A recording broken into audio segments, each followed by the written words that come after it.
Chapter 401. The old man was furious, but there was nothing he could do. Now, he finally understood why Xing Xiao had so many rebellious thoughts. It was all because of his mother. That woman must be chased out of the Xing family as soon as possible. Old Master Xing had personally made a trip to Jingting, but returned empty-handed. He was being unreasonable in the first place, because he stubbornly believed that the money Mama Xing spent after marrying into the Xing family was rightfully the Xing family's money. And since it was the Xing family's money, he certainly would not let those ingrates benefit from it. Everyone in the Xing family could sense that the old man's temperament had changed after being provoked yesterday. It was as if he would take a bite out of Xing Xiao wherever he went. Afraid that the old man's body could not take it, second brother told the old man, "Grandfather, eighth brother has nothing now. I've spoken to our business partners, and they would not be polite or merciful if they see Xing Xiao. Why bother with him yourself? I don't want to let the ingrate's matter rest just like that. He must pay the price for betraying the Xing family. Grandfather, you don't have to say anything else. Just do your job. The Gu family would come for dinner tonight to discuss your marriage with Xiling." However, judging from Gu Xiling's expression, it was obvious that she was unwilling. "Grandfather. Miss Gu doesn't seem that willing. I've already said what I've said. It's not up to her whether she wants to or not." The old man became even more forceful. "I've already spoken to the Gu family. She would definitely marry into the Xing family, and you are the best candidate." Second brother said nothing, but he knew very well that Gu Xiling had no feelings for him. "Make things difficult for Xing Xiao when you see him in the future." Xing Kai nodded to appease the old man. "Don't worry, grandfather. I won't let eighth brother off." Satisfied, the old man returned to his study and called his son. "Eldest brother, I'm giving you two clear choices. 1. Get out of the Xing family and out of my sight like that unfilial son of yours. 2. Divorce Fang Qin." Papa Xing was completely unaware that things would turn out this way, and so asked the old man awkwardly, "Father, what does this have to do with Xiao Qin? She is my wife. How could you instigate a divorce between us? Then do you want to choose the first option?" "Dad, I'll give you 3 days. Give me a reply once you've thought it through." Old Xing gave his final ultimatum, as if he was not giving Papa Xing any chance of survival. Mama Xing heard their conversation and smiled. "You don't have to feel troubled. I'll pack my things and go back to Jianchuan in 2 days." Unable to bear it, Papa Xing grabbed Mama Xing's arm. "Xiao Qin, what would you do if we really split up? I still have a son and a daughter-in-law. It won't be very tragic, but I know that you won't give up your career in the Xing family. If that's the case, you should make a decision as soon as possible so that everyone won't suffer." Mama Xing shook off Papa Xing's hand and turned to return to her room. There was nothing she could do if old Master Xing wanted to kill her. Of course, Mama Xing never intended to let Xing Xiao know about it. That was why she had planned to divorce her husband behind Xing Zhao's back, but old Xing would not let the family have peace. He spread the news of the couple's divorce, letting everyone know that it was because of Xing Xiao that the couple had fallen out of control. Hence, Xing Xiao was filled with regret. Would Xing Xiao have such a huge reaction? On the other hand, Mu Qiqi felt very guilty. Would Dad and Mom really divorce because of us? Xing Xiao called Mama Xing to ask about Papa Xing's attitude. "Mom, if Dad is reluctant to leave you and is willing to leave the Xing family, I would help him regain his pride as a father. But if he chooses the Xing family and not you, there is no need to keep some people. Give us 2 more days, eighth brother. If Dad chooses you, I'll have Su Che send a helicopter to pick you up. Wait for my reply." Over the years, Papa Xing's attitude had changed under the old man's constant pressure. Even so, he was abroad with his wife, and his life seemed to have returned to when they were newlyweds. He could not bear to part with Mama Xing. However, the old man was insistent on forcing him, and he could not make a decision at once. Mama Xing was waiting for his final answer. In truth, he knew very well that Xing Xiao had betrayed the Xing family. He would not be treated well by the old man even if he returned to Jianchuan. Still, he would have a hard time giving up his luxurious life even if it was someone else. Soon, 3 days passed, and old Xing's call came as promised. Have you thought it through? Dad, why must you force me? You can only blame yourself for giving birth to a good son. Old Xing said. If you don't divorce that woman, I would feel terrible just looking at her. Even if she had taken care of you for years in the Xing family, wouldn't you remember old ties? Old ties. Your son didn't say anything about old ties when he abandoned the Xing family. That's all you're good for. You can't even make up your mind after 3 days. If that's the case, I'll take it that you've chosen the Xing family.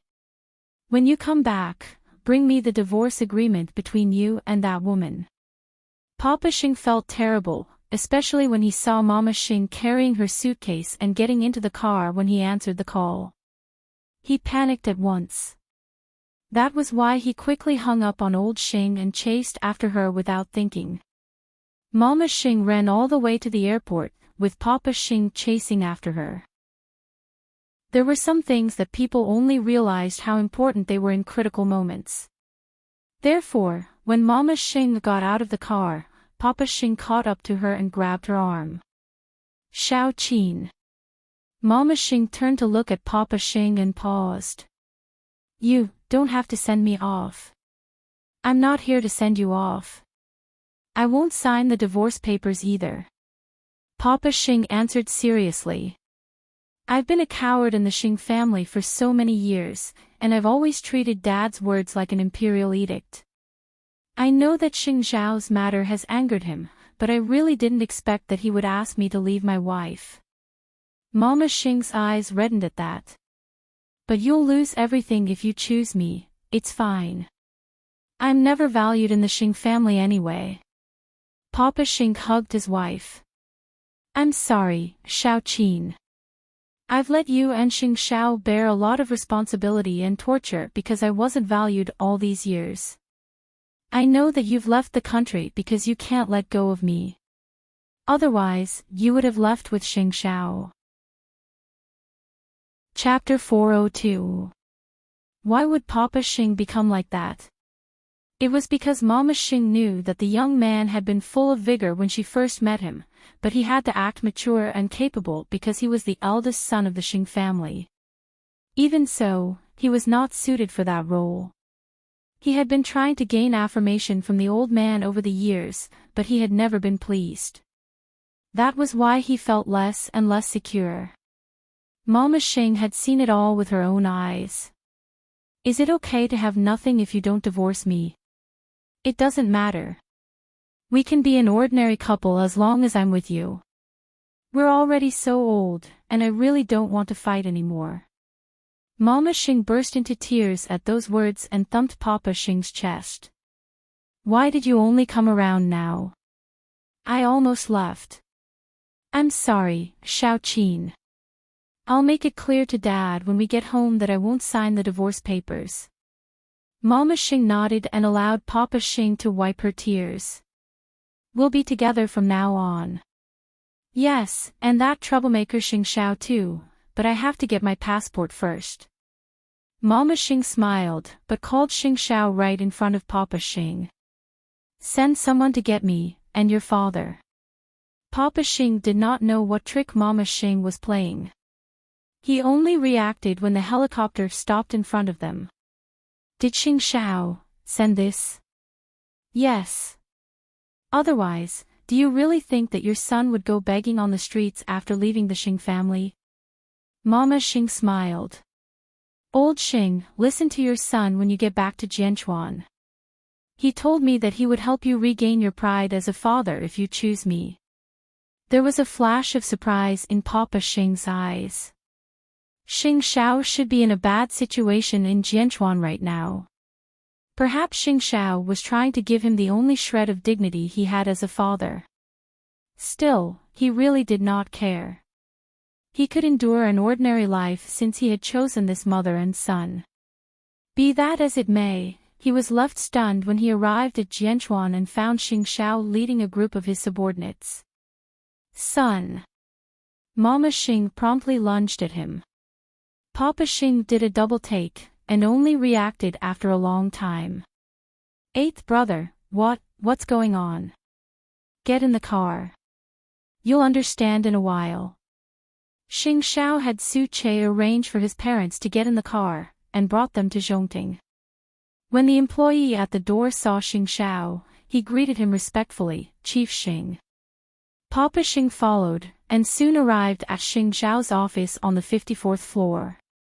Seeing that the office was even more spacious than Huang Yao's, he finally understood. When did you start your own business? It's been a while. I founded Zhongting with my father-in-law, a military enterprise. Papa Xing stood in front of the French window and looked out at all of Jianchuan, his heart boiling. So, this is a company that truly belongs to our family. Dad, you chose Mom, which means that you have family and love in your heart. As your son, of course, I hope that the two of you can be safe and happy. So, if you're willing, the doors of Zhongting are open for you. Papa Xing felt his eyes brimming with tears at that. Here, he did not have to endure Grandpa Xing's disdain, nor did he have to think about who he was working so hard for. Good. You really are my son. You're really promising. I know that you studied industrial design overseas, Dad. That's why I need a senior engineer.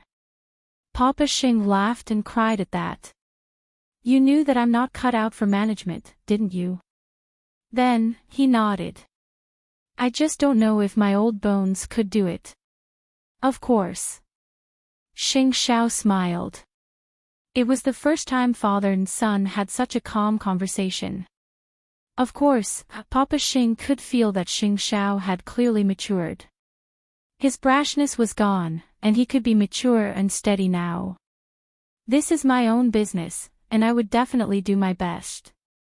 Don't worry, your father would definitely become the best industrial designer in Jianchuan for you to see. Still, Dad. Huang Yao is suppressing us right now.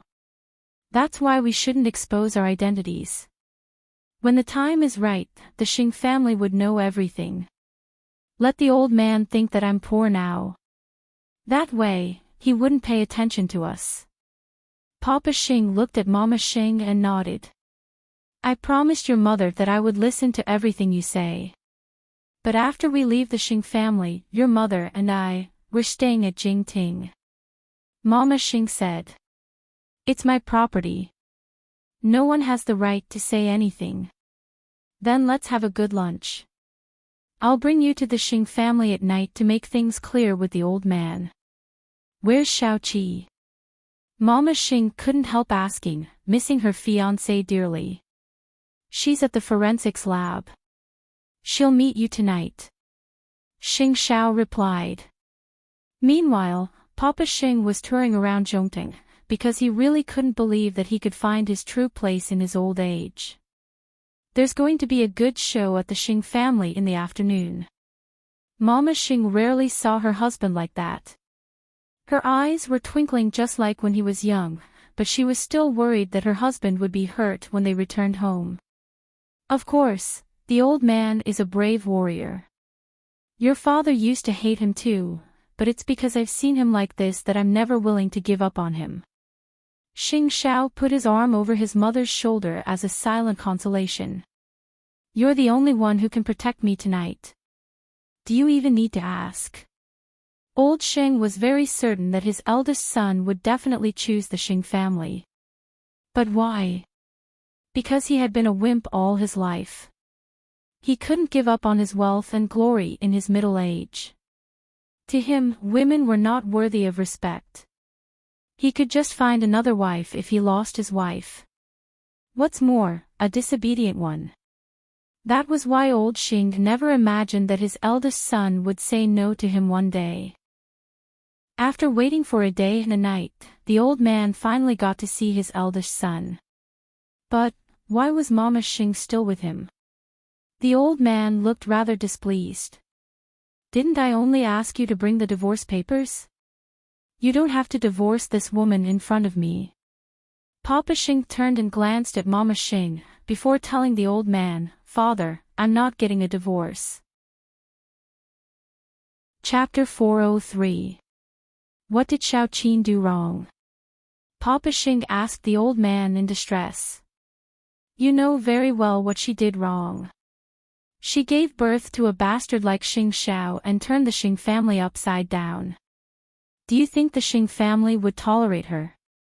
Ever since Xing Xiao's provocation at the birthday party, old Xing had become even sharper and more unreasonable towards his own family. And because Mama Xing had given birth to Xing Xiao, the old man took his anger out on her. Seeing that Papa Xing was not moving, the old man rose from his chair and looked at his son. I know you're used to being indecisive and don't know how to make a decision. How about this? I'll let you stay in the Xing family if you chase this woman out with your own hands. With Papa Xing's temper in the past, he would have dug out his heart to show the old man how much he had contributed to the Xing family. You still can't do it. No. Papa Xing suddenly looked up at the old man. I'm just thinking what kind of father would divorce his daughter-in-law. I'm thinking what kind of father would humiliate his daughter-in-law like that and treat everyone as if they were not human. I'm thinking, what kind of father would force his own child to this extent? Are you even human? Papa Xing suddenly asked old Xing loudly. I've had enough of you over the years.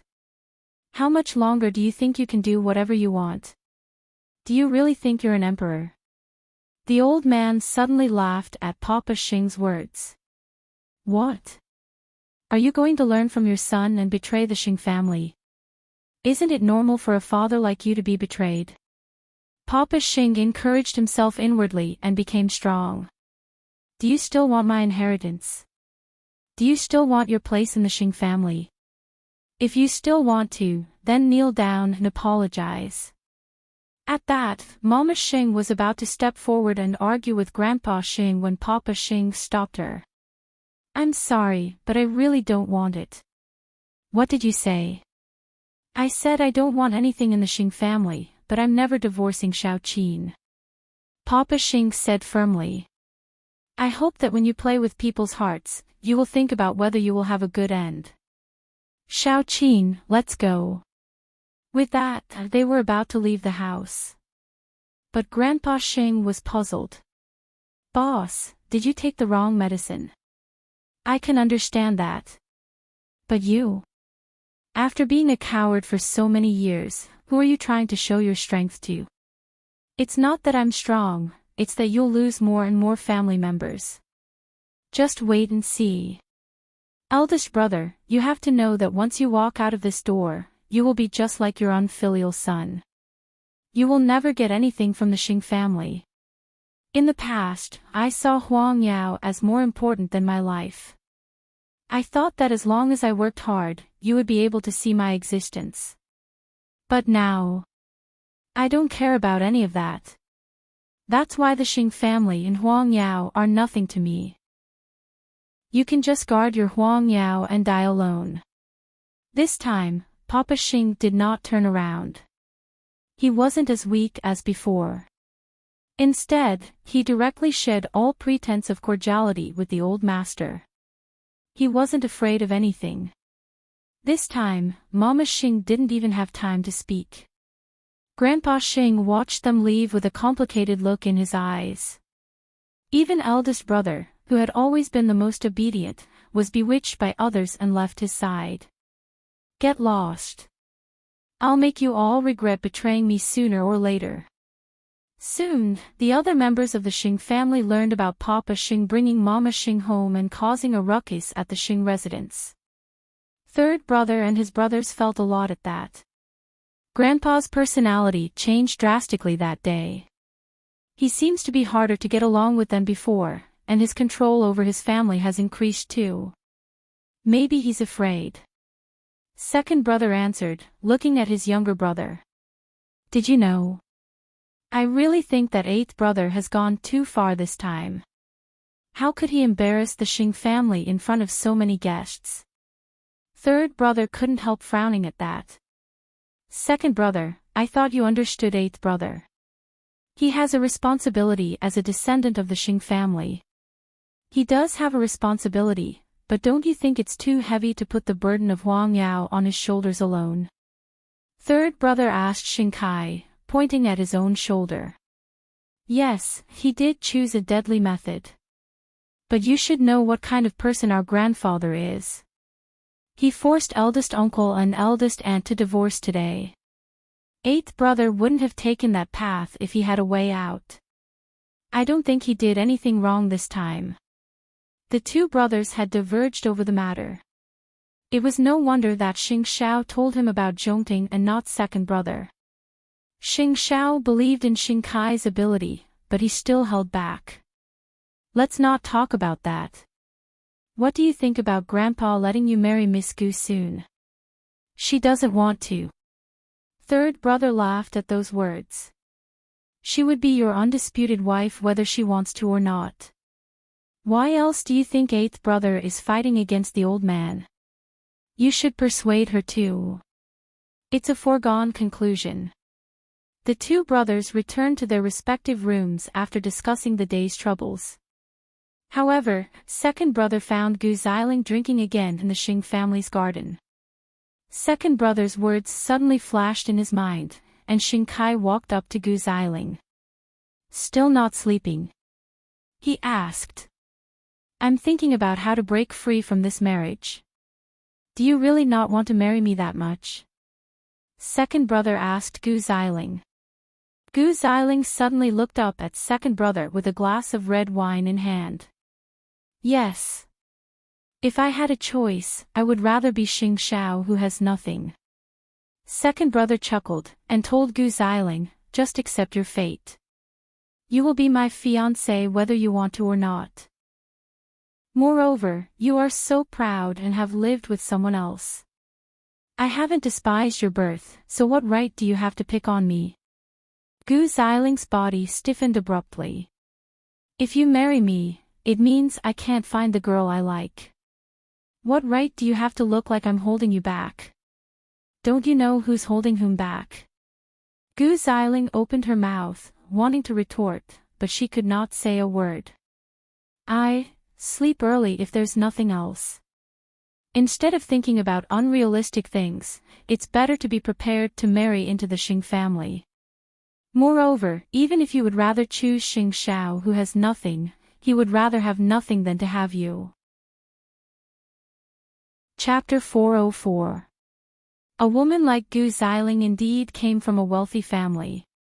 Her behavior and demeanor were like that of a young lady from a wealthy family.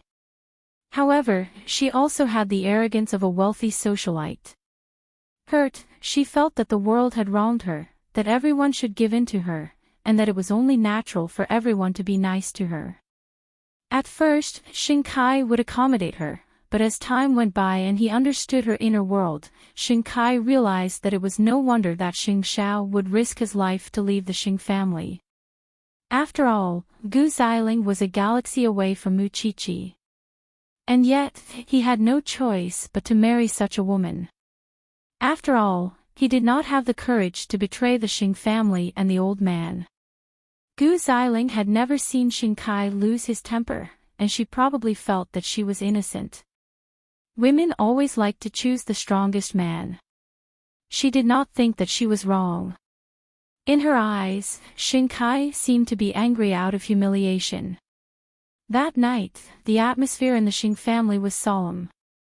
Everyone was trembling in fear even as they ate, afraid that they would infuriate the old man if they were careless and be chased out of the house just like that.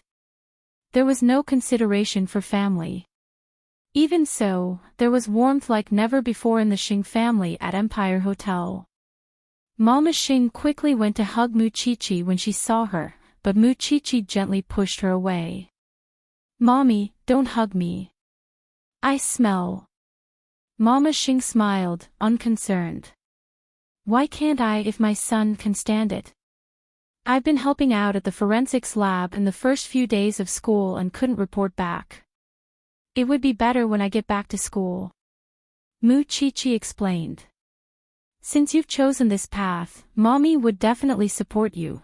Papa Xing suddenly felt a little ashamed when he saw how close his wife was with Mu Chi-Chi. Chi-Chi, it's all my fault for mistreating you in the past. Don't take it to heart, and I'll treat you like my own daughter from now on. Mu Chi-Chi smiled and glanced at Xing Xiao. Before answering Papa Xing, I'm already very grateful that you've come back and not let Xiao Xiao lose his family. Let bygones be bygones, and we should look forward as a family. You're right, Chi-Chi. Mama Xing said, looking bashfully into Papa Xing's eyes. It's been so many years, but this is the first time I've seen your father scolding that old man. I would have forgotten that he has a temper if he wasn't like that. I wouldn't have known how vast the skies are if I didn't come out. Papa Xing sighed, before asking Xing Xiao, when do I need to start working? As soon as possible, but your mood, as long as I work, I can forget those unhappy things in the past. Don't worry. Papa Xing replied. Let me prove my worth. One day, I'll tell that old man that I could make a name for myself even without the Xing family. Mama Xing smiled from the bottom of her after finally seeing her old self. Mu Chi-Chi breathed a sigh of relief when she saw how happy her parents were. Everything, Xing, Mu Papa, Dad. After a while, the two elders went to the washroom together, while Xing Xiao put his arm around Mu Chi-Chi's neck. Who told you to wear a white coat? What's wrong with me? Mu Chi-Chi was confused. You don't know what's wrong with you? Xing Xiao asked in return. Every time I see you in a white coat, I find you especially attractive. Mu Chi-Chi's face flushed red. Let me go. Mom and Dad will be back soon. When Mama Xing returned to her seat, she saw such a taboo scene. She quickly turned around. These two children wanted to flirt, but they didn't know where they were. Mom's back. After Xing Xiao was satisfied, he let go of Mu Chi-Chi and pulled her up. You guys are leaving just like that? I'll give you and Dad a chance to have a candlelight dinner. Xing Xiao said as he walked. Mama Xing smiled and shook her head. She did not chase after them. She waited for her husband to come back and said, the two young ones have left first. Papa Xing frowned. Mama Xing said, you know your son. He's anxious about everything, but what's the rush? It turned out that our CEO Xing had accidentally set himself on fire when he was teasing his little wife. Now, he was burning with lust. Once they entered the underground parking lot and got into the car, Xing Xiao grabbed Mu Chi-Chi and pulled her onto his lap. I was wondering why you were in such a hurry to leave. After all, Mu Chi-Chi could already feel the warmth of his body. She had thought that Xing Xiao would immediately take her home. But little did she know that Xing Xiao drove the car to a blind spot in the garage and closed the window. Then, he kissed Mu Chi-Chi fiercely. I'm sorry, little one. I can't wait until we get home. The underground parking lot was the hotel's parking lot, and there would be people coming and going from it from time to time. Mu Chi-Chi was very nervous, afraid that she would make a sound and attract attention. Xing Xiao knew that she was shy, and so stimulated the little one even more, deliberately driving her crazy. Her shirt was pushed up to her neck, and her whole body was pressed against the steering wheel. There's someone. There was no need to mention how exciting that position was. Mu Chi-Chi almost went crazy. In the corner, the two were entangled in extreme pleasure, and it was only after 2 hours that Mu Chi-Chi weakly fell into Xing Xiao's arms. Even so, the scent of their pleasure lingered in the car. Xiao Xiao, I can't. I'm so tired, Smiling, Xing Xiao fastened the seatbelt for her and quickly led her home. By the time they reached home, Mu Chichi had already fallen asleep. But subconsciously, she knew who was hugging her. So, she smiled sweetly at the person who was hugging her. Xing Xiao's heart melted at the sight. "What are you smiling about? Silly thing. It's good that you didn't lose your parents." Xing Xiao abruptly stopped in his tracks at those words. In this world, only that idiot would wholeheartedly think for him and do everything for him. Now that everyone he cared about had left the Xing family, it meant that no one could stop Zhongting's development from now on. Even so, he did not know that his wish to fulfill second brother's wish was precisely planting a seed of disaster in second brother's heart. Chapter 405. Perhaps because she was humiliated by Xing Kai last night, Gu Xiling returned to the Gu family in the middle of the night, only to be sent back again the next morning.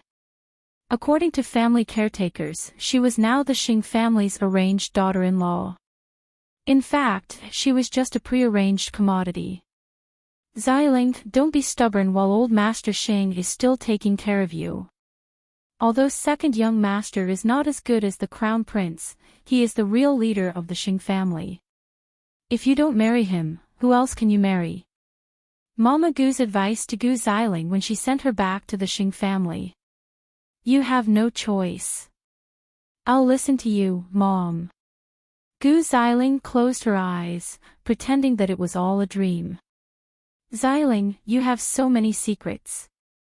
Don't let the Xing family find out."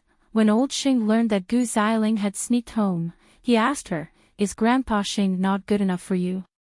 "It's not like that, Grandpa Xing.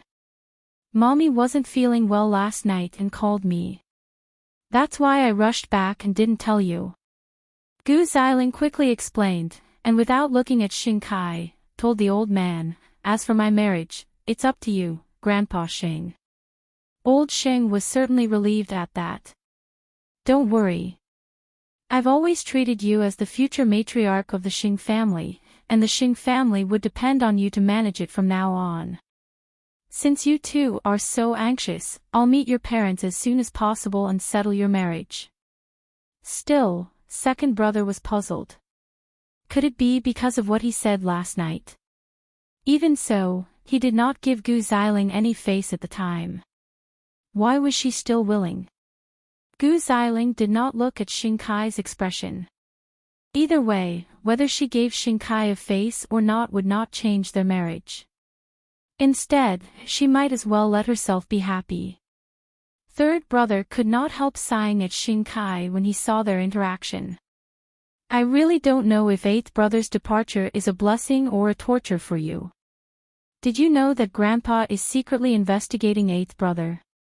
Xing Kai asked in return. "Still not giving up?" "I'm afraid it's not that simple."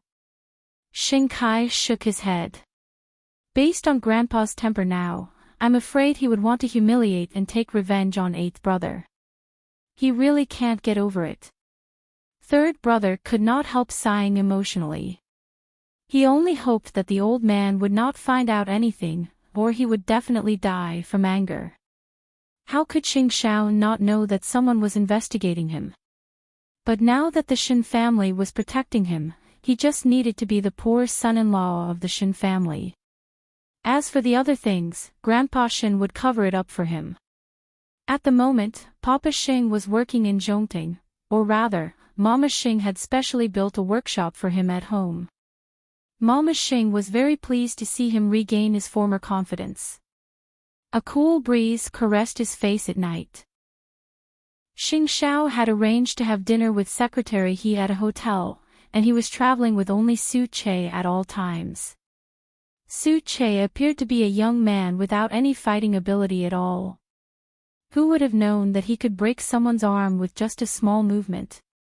Xing Xiao and Su Che entered the private room first. That was when several young masters of Jianchuan saw Xing Xiao and started discussing among themselves. "Is that the crown prince of Huangyao who just entered?" "What crown prince?" Are you still treating him like a dish now? The crown prince has been replaced long ago. I haven't forgotten that he once hung me on the mountain behind my house and I almost died. The three young masters of Jianchuan looked at each other and hit it off. Since he made you suffer so much, and we happen to bump into each other, it would be a waste of fate if we don't make things difficult for him. Soon, the three of them worked together and pushed open the door to the private room Xing Xiao had just entered. Oh, isn't that the Crown Prince of Huangyao? What a coincidence. Crown Prince, do you still have the money to come to such a high-class hotel? The three of them became even more brazen when they entered the private room and found that Xing Xiao was alone with a little boy. The three of them sat at different corners of the round table, behaving like rich kids, and it was obvious that they had ulterior motives. Xing Xiao had been reading some documents, but passed them to Su Che behind him when he saw them. Put them away. Understood. Still acting so serious. There's no one else here, so don't put on an act in front of us, let's get straight to the point. Looking at the time, secretary, he should be arriving soon. He didn't want these people to disrupt everyone's conversation. Do you remember how you hung me on a tree 3 years ago? One of the lanky young masters narrowed his eyes at Xing Xiao. I'll never forget you for the rest of my life. What? Do you want to be hung again? Xing Xiao retorted. The young master, however, slammed his fist on the table. Who do you think you are now? How dare you talk to me like that? Do you believe that I'll have my men come after you every day? Xing Xiao turned to look at Su Che and smiled. Is that so? I'm a little scared. How about this? Tell me, how would you calm down? Simple. Crawl between my legs, or kneel before me and shout that you're wrong. Then I'll consider letting you go. After all, the Xing family is clamoring for revenge, and you probably wouldn't have the guts to fight back. Xing Xiao laughed at the man's words.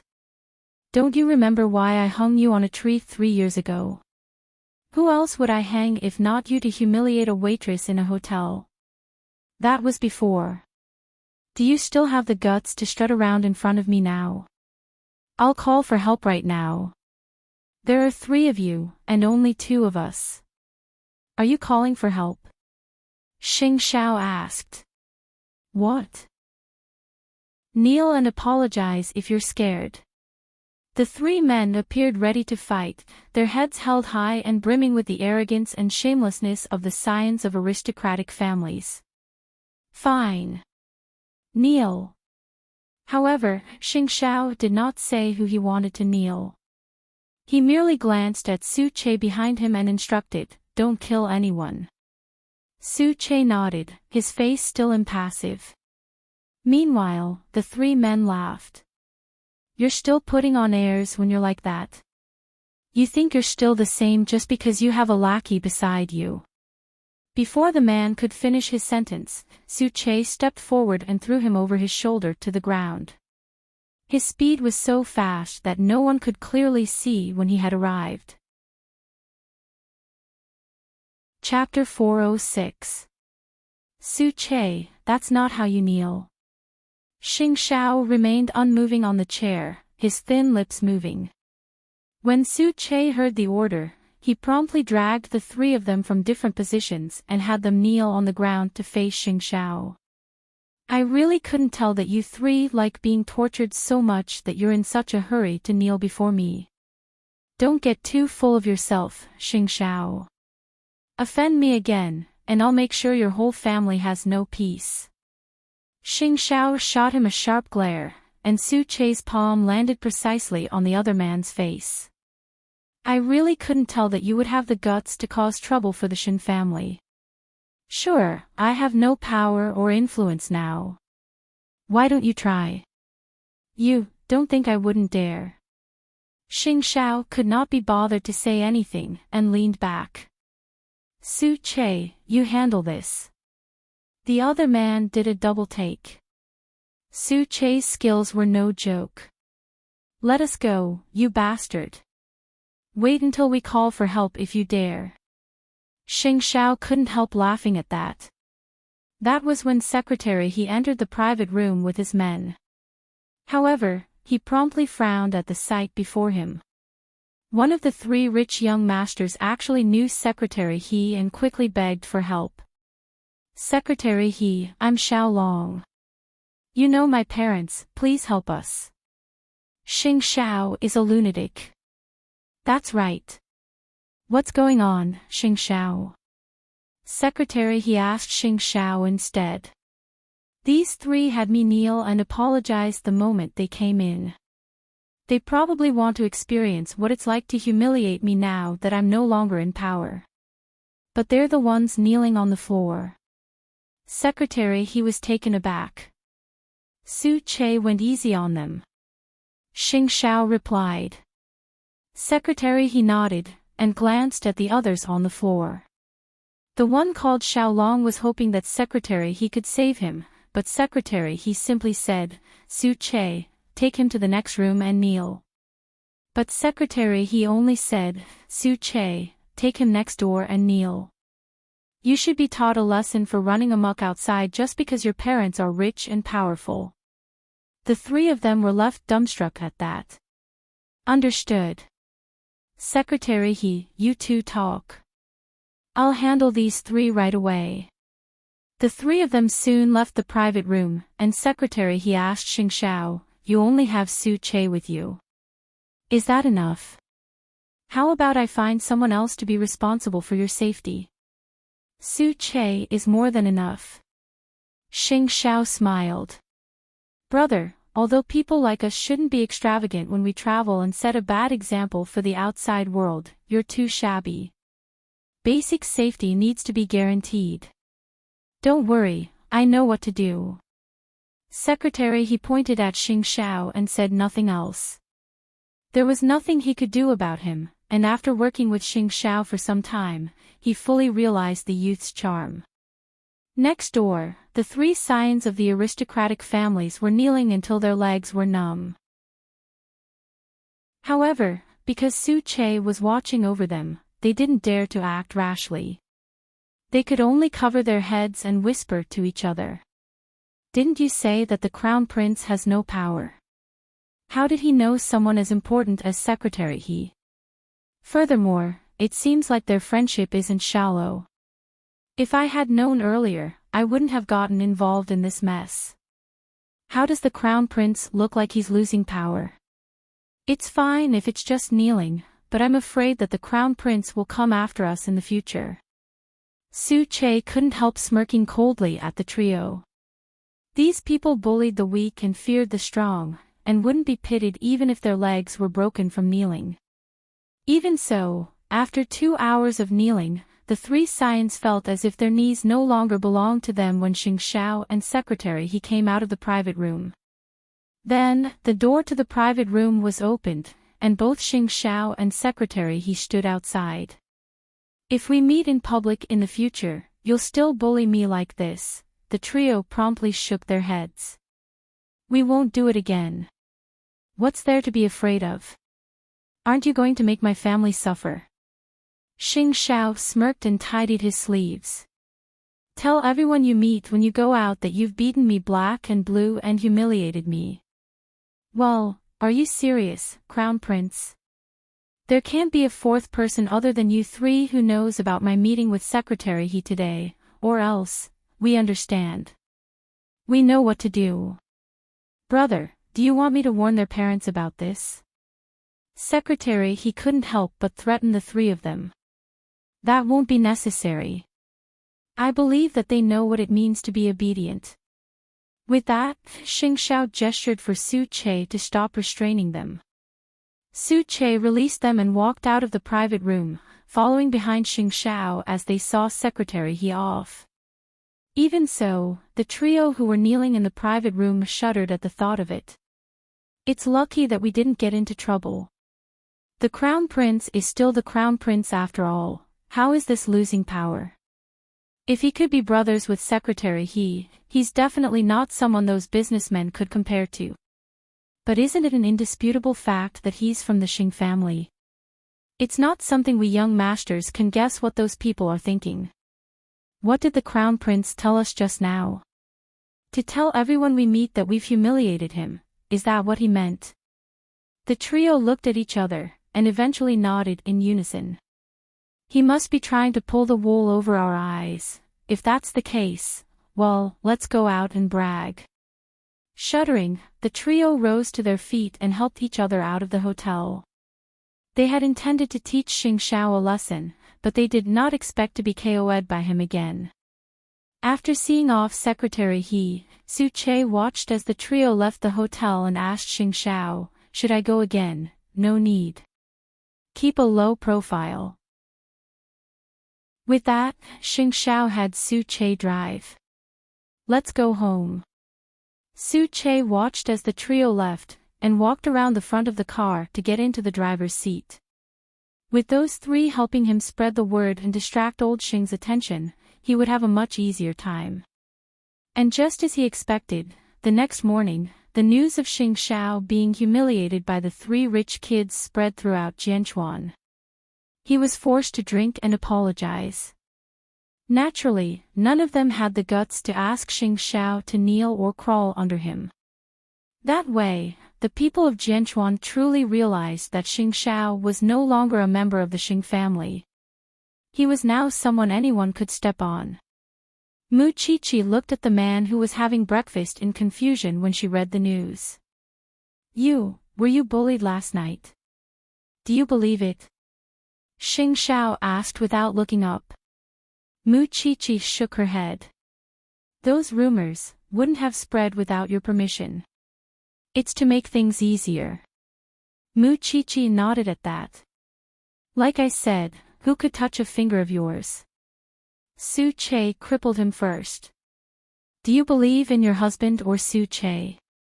Mu Qiqi looked at him. Was he jealous of Su Che too?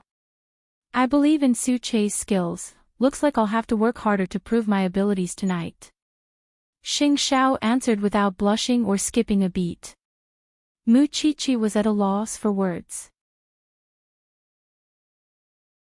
Chapter 407. He has his own responsibilities now, and is no longer my assistant. Xing Xiao answered meaningfully.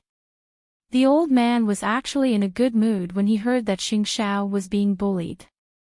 It was enough to prove that you are nothing after you left the Xing family. You are nothing. Who can you blame for being humiliated instead of being the crown prince? And that good-for-nothing son of his had left the Xing family and was now living with Fang Qin in Jingting. Old Xing's temper flared at the thought of Jingting. That bitch had clearly used the Xing family's assets to buy it, but she would not admit it now. It was fine, since he could not take Jingting back anyway. It was better for no one to think about it. He did not seem to notice that his mentality was slowly becoming twisted. All he knew was that he had spoiled Xing Xiao too much in the past and never made him obedient, which was why he betrayed him later. He would never let himself lose his family again. Who would want to leave the Xing family? Not unless he died. And those who had left the Xing family would certainly pay the price for abandoning it. It was evening when Jingting caught fire. Papa Xing was drawing blueprints in his workshop, while Mama Xing was buying things for her husband in the mall. When the firefighters arrived to put out the fire, the entire mansion was already engulfed in flames.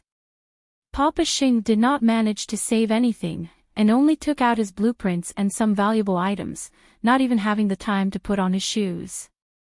When Mama Xing returned home to find Jingting in ruins, she looked everywhere for her husband. Xing Xiao had already received the news and hurried over with Mu Qiqi. Mu Qiqi quickly checked Papa Xing for injuries when she saw him. "Are you all right, Dad?" Papa Xing shook his head blankly. Then, he handed the blueprints to Xing Xiao. "Go rest in the car. We'll keep an eye on things here." "Why did it catch fire out of nowhere?" Mama Xing looked at her husband's bare feet, her heart aching. "The fire burned very quickly. I smelled it in the workshop. When I came out, the fire was already out of control." So, I ran out. We will have to wait for the police to investigate the cause of the fire. Papa Xing recovered from the fire after much difficulty. Xing Xiao looked out the window. Jingting had been reduced to ashes just like that. By the time the fire was completely extinguished, Jingting was already in ruins. The firefighters came over to inform everyone, this is definitely arson. When they were putting out the fire, they smelled the distinct smell of gasoline. As for the specifics, we will have to wait for further verification. Thank you, officer. Mama Xing quickly thanked him. You're welcome. The police tried their best to save some of your belongings. You can send someone over to check them. Since it was man-made, who else could it be? The family immediately thought of the one from the Xing family. I really didn't expect that person to want us to die without a burial ground. I'm still inside. Let's not talk about anything else for now. You two will stay in the courtyard for now. Wait for Su Che to arrange a safe place for you. Xing Zhao's gaze was deep and cold. If it was proven that old Xing had sent someone to do it, the nature of the matter would be completely different. With that, Xing Xiao led his parents, who were still in shock, back to the house where he and Mu Qiqi were staying for the time being. There were guards here and it was close to the Shin family, which was why it was the best place for them to stay. I think Mom and Dad are really scared this time. Since the courtyard is so big, let's just let them stay here. There's no need to find another place. Mu Qiqi said to Xing Xiao when she returned to her room after helping her parents settle down. Xing Xiao said nothing as he sat on the sofa, his eyes as sharp as an eagle's. Mu Qiqi could feel his anger. If Grandpa Xing was really the one who did it, then he must be out of his mind. It was not that he couldn't set Jingting on fire, but he had to at least make sure that there was no one inside.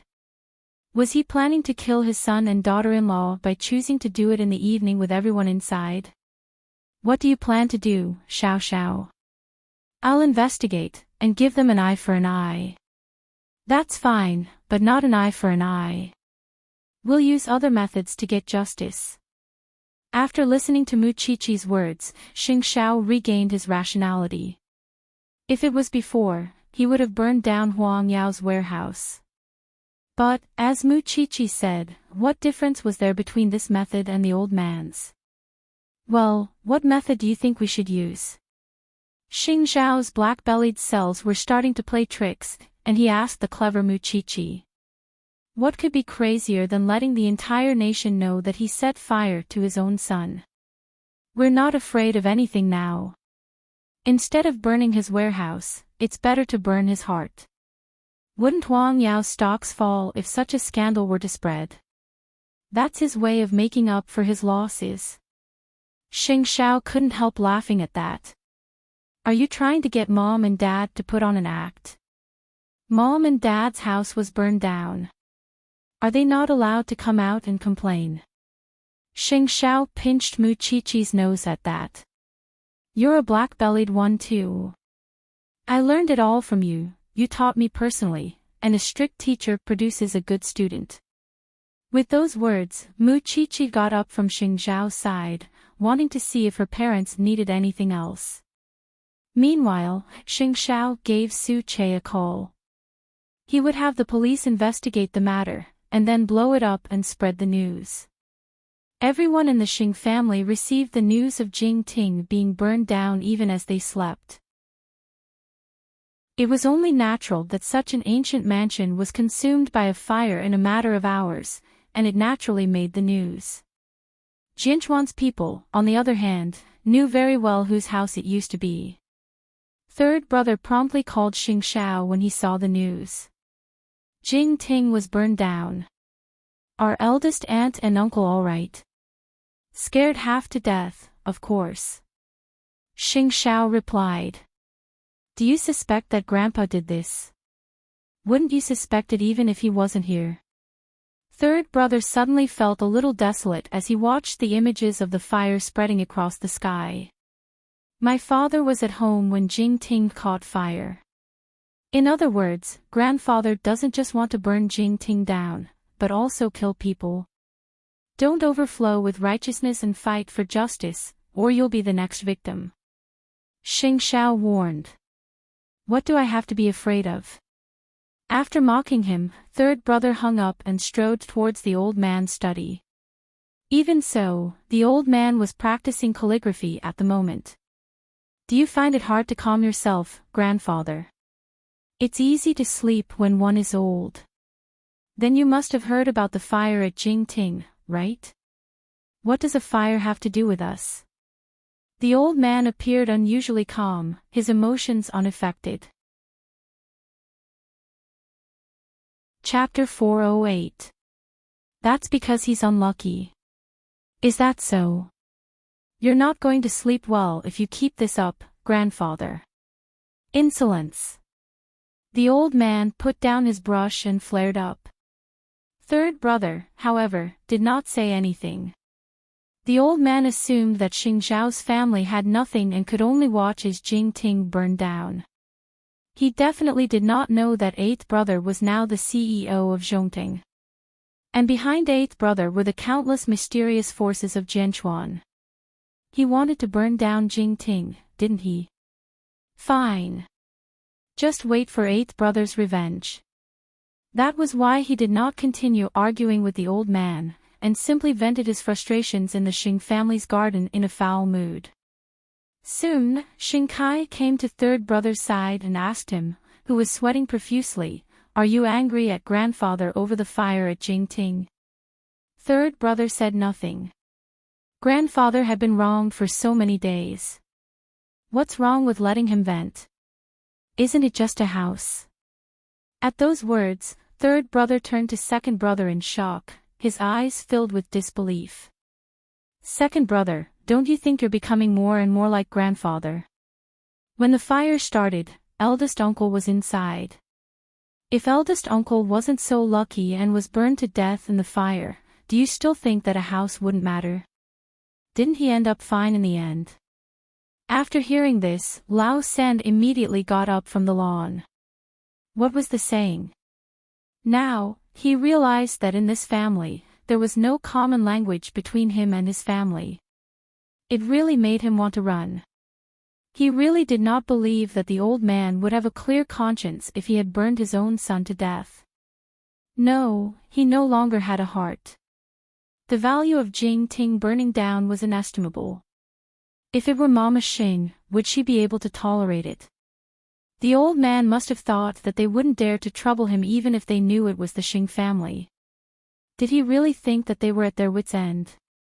On the next day, Su Che had arranged for the media to arrive at the ruins of Jingting, with Papa Xing and Mama Xing being interviewed as promised. Naturally, the media had all memorized their scripts under Su Che's instructions, and knew what questions to ask and how to lead public opinion. I heard that the old chairman, the person in charge of the Xing family, had personally come to Jingting a few days before Jingting was burned down to reclaim the house, but failed. Is that true? Jingting is a gift I prepared for my son and daughter-in-law. I bought this property with my own savings. The money came from my maiden family, said Mama Xing. I've also heard rumors that Chairman Xing is venting his anger on you because of Xing Xiao, and wants you to divorce your husband. Is that true? Because of my son, my father-in-law had a lot of opinions about me and wanted to chase me out of the family. My husband couldn't stand being oppressed and left the Xing family with me. But I didn't expect that something like this would happen right after we moved into Jingting. When the fire started, my husband was still in it. Now that I think about it, I'm scared. Mama Xing replied while wiping her tears. I heard from the police that the fire in Jingting was man-made. Did you and your wife offend any enemies? No. The couple shook their heads at the same time. Is it possible that someone is trying to take revenge on you? It's hard to say. Did you suspect anyone? Who else could it be? Mama Xing's answer was very artistic. She did not mention any names, but with so much information laid out, everyone naturally knew who she was referring to. It was the chairman of Huang Yao. All at once, the discussion stirred up a storm. Old Xing was quickly pushed to the forefront of the storm. Although the media did not mention the Xing family and only used a certain corporation, everyone with a discerning eye knew that the person who set the fire and did not hesitate to sacrifice his own son was the chairman of Huang Yao. When Xing Kai learned about it, he quickly had his company's PR team handle it. Even so, the video of Mama Xing crying was spread everywhere. Everyone sympathized with the weak, and Xing Xiao was left with nothing, and yet old Xing was still trying to kill him. Was that not hateful? It was common for rich families to fall out, but there were always people who would come out to pretend that things were peaceful, which was why it was merely a temporary entertainment in the eyes of the onlookers. However, the scale of the fire and the loss of human life was different. Moreover, Xing Xiao had people working on it. That was why the incident became a hot topic in the headlines for days. Hence, Huang Yao's reputation and shares all started to fall. Who told you, old man, that powerless people can't retaliate? In just a few days, Huang Yao's market value has dropped by billions. That's enough to buy dozens of Jingtings. Of course, such a scandal would not last. Huang Yao's status as a diamond kingdom was unshakable, just as it would not be destroyed by such a small scandal. As long as Huang Yao took some remedial measures, it was only a matter of time before it returned to its previous level of stability.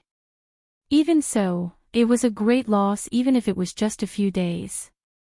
We really can't underestimate Eighth Brother. He made Huang Yao suffer such a loss without even breaking a sweat. Old Xing smirked when he saw the reporters crowding outside the Xing family's house. He's a centipede that's still alive. That's probably how you describe him. Still, Grandpa, did you really order someone to set Jingting on fire? Do you have proof? Old Xing asked second brother in return. Just mind your own business and lead Huang Yao well if you don't have any evidence. By the way, the date of your engagement with Gu Xiling has been confirmed. It's on the 15th of next month. It's only a few days, so prepare well. Got it. Of course, it was not something that would make Xing Kai happy. But it did not seem that bad either.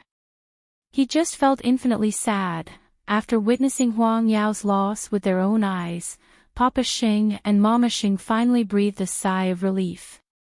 It was fine that Jingting was set on fire, but they could not let the old man be so fearless. After all, it involved human lives. Now, the old couple was staying in another courtyard. The first floor was where they moved around, while the second floor was Mu Qiqi and Xing Zhao's territory. Qiqi's idea this time was really good. Your father and I wouldn't have to worry so much. It's the age of information now. Even if there's no proof, Huang Yao would suffer as long as we can get hold of the explosive point and spread it. We're barefooted, so we're not afraid of them. Mu Qiqi explained. Why would I bother with him if your father wasn't almost burned to death? I can't take it lying down that he doesn't even care about his own son's life. Chapter 409. He probably thinks that this is the best way to deal with a traitor. That's why not just Dad and Mom should be safe, you too, he should at least be wary of the Shen family, Mu Qiqi answered.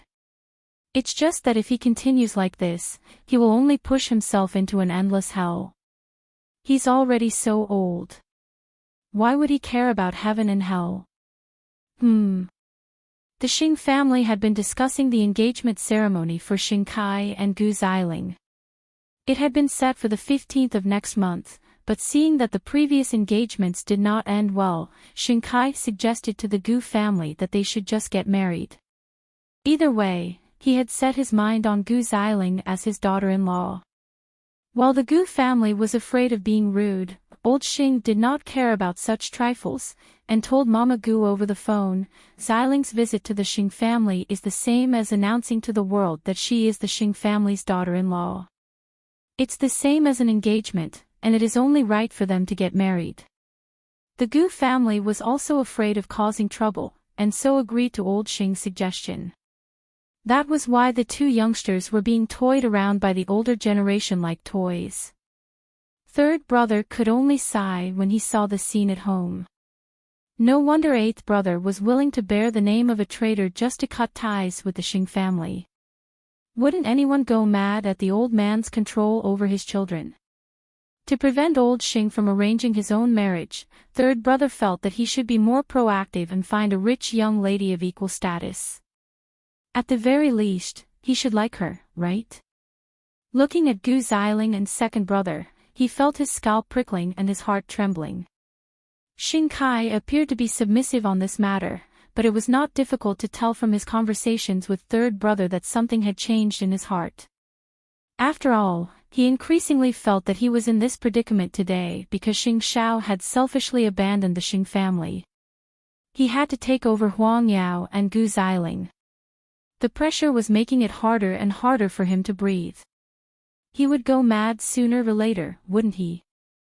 Mu Qiqi assumed that old Xing would be wary of the Shen family. However, would a man who would burn Jingting be stingy enough to lay a trap in Xingting?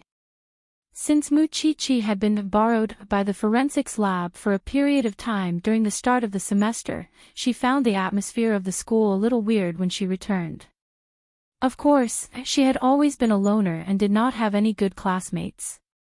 The boy who had chased after her with a banner had disappeared without a trace. She did not know if Xiao Xiao had told him to get lost behind the scenes. It was also because she had accumulated a lot of experience in the forensics lab during the holidays that the lecturer would let her go up first to give a demonstration when the dissection class started. However, Mu Qiqi was not the one with the best grades in the Faculty of Forensic Science.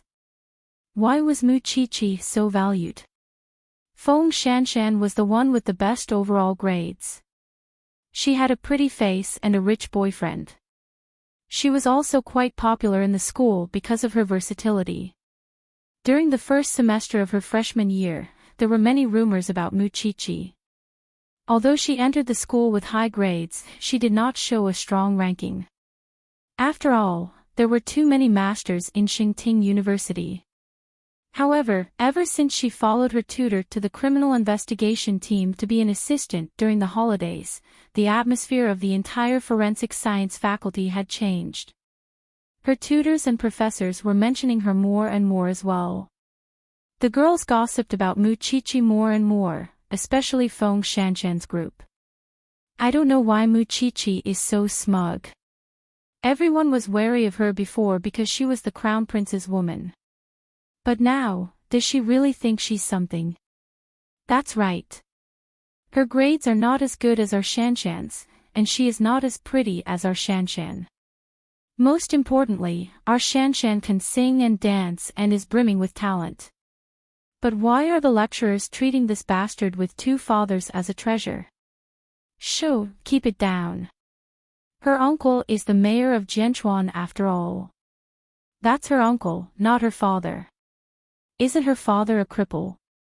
A group of girls were gossiping about Mu Qiqi in the washroom. They seemed to find her an eyesore. Why don't we think of a way to teach her a lesson? They quickly came to a consensus. But the real Feng Shanshan did not want to join such a fight. She had people to stand up for her, which was why she was the proudest. Mu Qiqi was smart and not easy to get close to. They would definitely fail if they tried to teach her a lesson using traditional methods. Therefore, this group of girls came up with a very vicious move. Wasn't Mu Qiqi close to the lecturer? Then they would pretend to be Mu Qiqi and post it on the school forum, exposing the lecturer's private affairs. They would form a group of 3. One would write the content, one would check for bugs, and the last would find a remote internet cafe to post it on the school forum. And they would do it in the middle of the night. So, the next day, Enchanting University's forum exploded. An alumnus named July Nongtang had posted a post that alluded to the lecturer of the forensics faculty. As soon as the post was posted, someone deliberately led people to guess that the alumnus was Mu Chi-Chi. The incident soon reached the lecturer's ears, and she called Mu Chi-Chi into her office with a red face. "Chi-Chi, I've been treating you well, haven't I? How could you bite the hand that fed you?" Mu Chi-Chi was puzzled. "I don't understand, Professor. What do you mean?" The lecturer took out her phone and threw it at Mu Chi-Chi. "See for yourself." Mu Chi-Chi picked up the phone and read it, before explaining to the lecturer, "I didn't post it. You're the only girl interning in the criminal investigation unit. Who else could it be?" The lecturer's face turned ugly. "Don't think that you can be so arrogant just because you're an assistant in the forensics lab. Go back and delete the post, and I'll forgive you this time." Mu Chi-Chi did not try to defend herself. She knew that it would not have any effect, and would instead make the lecturer hate her even more. So, she turned and walked out of the lecturer's office. "Oh, isn't that Mu Chi-Chi who posted an attack on the lecturer on the school forum?" She was called to her office. The lecturer used to like her a lot, but now she must feel disgusted as if she had eaten a fly. Mu Chi-Chi did not say much even as she listened to the discussions of her classmates. Still, there was an awkwardness between her and the lecturer when she returned to class. Chapter 410. She had suffered a lot of bullying in middle school because of Mu Tangxue, and could not escape even in high school. And now, she was being bullied in university. That was absolutely impossible. As such, Mu Chi-Chi promptly logged into the school's forums, using Mu Chi-Chi's real name to post a post. "To the person who framed me, you have 3 days. If you don't take the initiative to come out and claim your post, after 3 days, this place will be plastered with evidence of you framing me. I'm not the type of person to swallow my anger." Everyone in the school was in an uproar after Mu Chi-Chi's post. They had thought that Mu Chi-Chi would definitely take the blame, but she was still fighting back. That made sense. Although Xing Xiao was no longer the crown prince, Mu Chi-Chi was still the daughter of the Shen family. Moreover, with her cold personality in school, it was impossible for her to tolerate being framed by others. Still, would anyone really come forward to admit their mistake with her warning? Of course not. Trying to trick me. Does she think I'm that gullible? Evidence. If Mu Chi-Chi could find any, I'll cut off my head and let her kick it like a ball.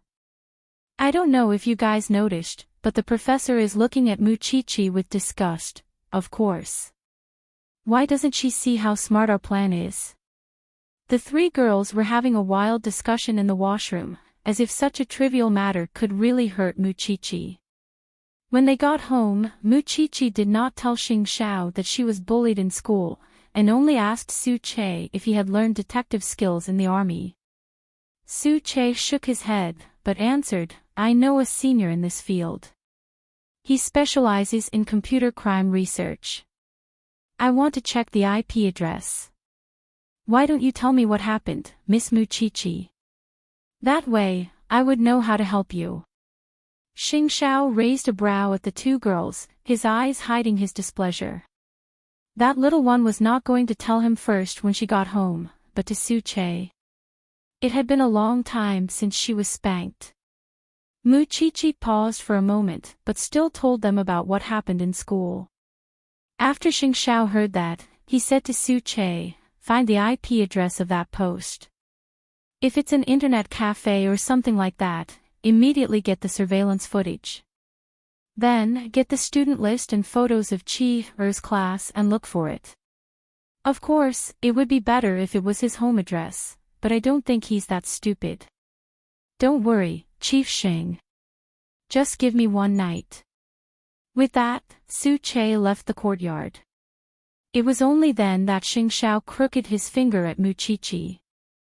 Knowing that she couldn't escape, Mu Chi strode over and sat on his lap.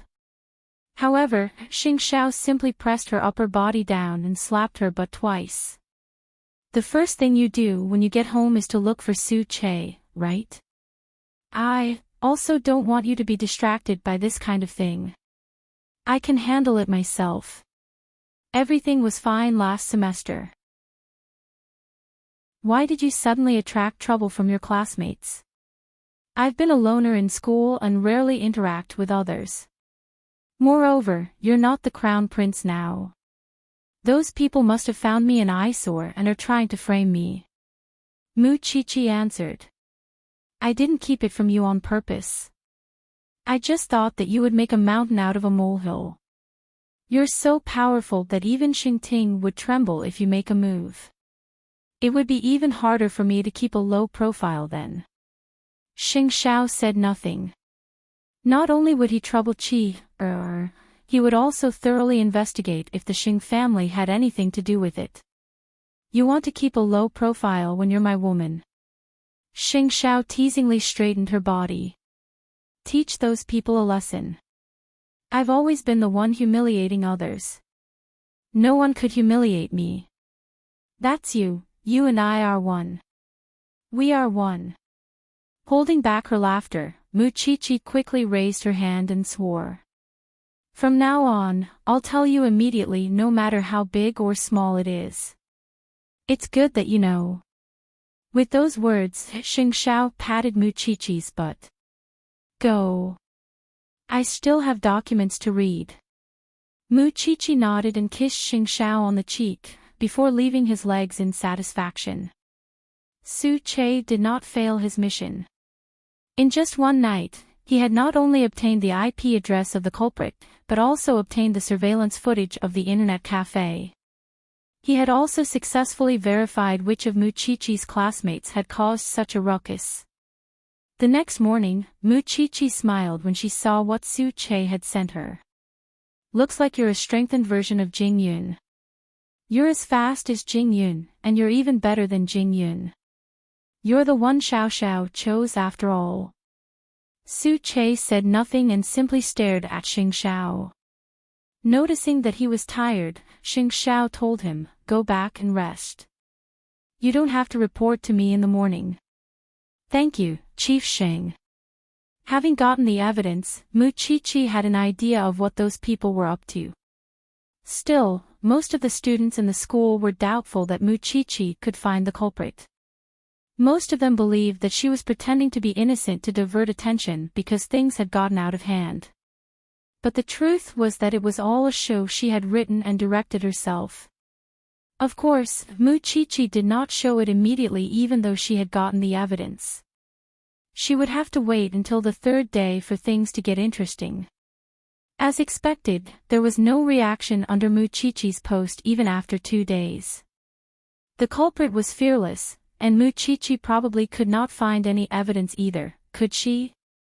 I really want to know if Mu Chi could really produce evidence tomorrow. How could she clear herself of insulting a student like her mentor? Mu Chi was now the target of public criticism. That post was simply too powerful, and it was understandable for students to attack each other since it was the impulse of youth. However, her mentor had always been so kind to Mu Chi.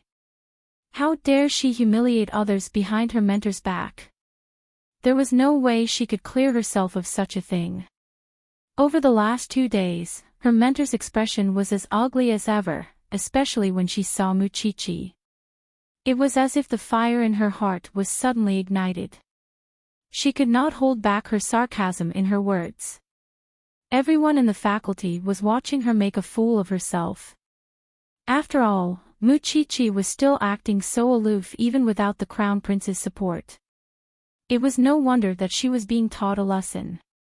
Mu Chi should have her lessons outside the classroom from now on. Her mentor is in a bad mood for the entire class when she comes in, and we're in trouble too. That's right. I really don't know what she's thinking. Our mentor is so kind to her. Meanwhile, Feng Shanshan and the others were lifting brows at each other. They felt that their plan was a success when they saw how much everyone hated Muchichi. Chapter 411. That afternoon, halfway through class, the forensics lab sent someone to look for Muchichi. They asked her to help out at the forensics lab after class. Because of the shortage of manpower recently, the professor needed her a lot. But because of the post, Muchichi was mocked from all sides. You should call the professor at the forensics lab and tell him about Muchichi's situation. How can someone like her be the professor's assistant? Muchichi's tutor did not let her go this time. She warned Muchichi directly, "You are a student after all. Since you are in school, you should focus on your studies. Don't go out every few days." How am I going to explain this to the other students? Teacher, the professor only told me when class is over. Are you going to control my time too? Muchichi retorted. Look at your arrogant attitude. You are just a freshman. Don't you know what humility is? The premise of respecting others is that they respect me too. Muchichi was neither humble nor pushy. If there is nothing else, I will leave first. Wait. Feng Shanshan and the other 4 girls walked towards Muchichi. You have really opened my eyes. You are born with 2 fathers from the start. We really can't afford to offend you, right? The teacher is educating you for your own good. But you are still trying to take advantage of me. Who gave you the courage? Muchichi's expression was not as calm when she saw them walking towards her. But she laughed. Your house is in the south of the city. The internet cafe is in the north. It is a 3-hour drive. You are really generous. The girl's expression changed when she heard that. But Muchichi did not say anything else. She turned and left. What did she say to you? You are so scared. Did she threaten you? The girl shook her head. She thought about it carefully and felt that Muchichi was trying to trick her. Muchichi did not have any evidence at all. Otherwise, if she knew that she went to the internet cafe in the north of the city, why didn't she just post the evidence? She was clearly trying to scare her. So, as she felt at ease and continued to think of another way to frame Muchichi. And their mission was to chase the annoying Muchichi out of Xingting University. After class, Muchichi went to the forensics lab to help the professor examine the newly discovered dismembered body. When the professor saw her, he asked, "Did you suffer from campus violence?" Muchichi was stunned for a moment before she smiled. "Professor, do you still care about this? You're actually very gentle. You just don't like to interact with others. In the eyes of others, you're a little unsociable. Plus, your relationship problems have given you a halo, so it's normal for you to be ostracized." The professor answered Muchichi's question as he pieced the corpse together. Then, "Professor, do you also think that I'm the kind of person who posts on the internet? You have classes in the day and come to my forensics lab at night. When you go home, you have to spend time with your boyfriend. I really can't think of any other time for you to do such things," the professor replied. "Just solve it properly. Don't worry too much about it." "Professor, how did you know?" "Your tutor called me and asked if I wanted to change to a student with better grades." Muchichi was helpless after hearing that. To think that her instructor was so vengeful. Do you know what I said to her? She has no bearing as a teacher. She's already a few decades old and has no ability to distinguish. I hope she'll be fired soon. Thank you, Professor. What are you thanking me for? Hurry up and help me. This is a serial murder case, and the higher-ups have given us half a month to solve it. The police have brought back a whole car of corpses, and we have to ascertain the number and identity of the victims as soon as possible. All right, Muchichi and the professor worked for 6 hours starting in the afternoon before they finally pieced the corpses together. There are 2 males, 2 females, and a child. In other words, a family of 5 was killed. At the moment, we're missing the heads of the 5 corpses, the right hand of the male, and the internal organs of their bodies. It's as if they were slaughtered fish, completely hollowed out. The way the corpses were cut open is also very strange. It's not from the front, but from the side. The professor nodded when he was done reading and told Muchichi, "You've worked hard today. Go home. I'll handle the rest." Muchichi nodded, packed her things, changed her clothes and left the team. Outside, Xingxiao was driving his little one to get off work. "Why are you here all of a sudden? I called you, but you didn't answer. It's a big case, and I've been piecing the corpses together all afternoon, so I didn't pay attention." Muchichi replied. "How did the school react today?" Muchichi did not dare to be rash when she remembered her promise to Xingxiao yesterday. Hence, she told Xingxiao everything that happened in school today, including how her tutor was troubled. Xingxiao did not say a word after hearing everything.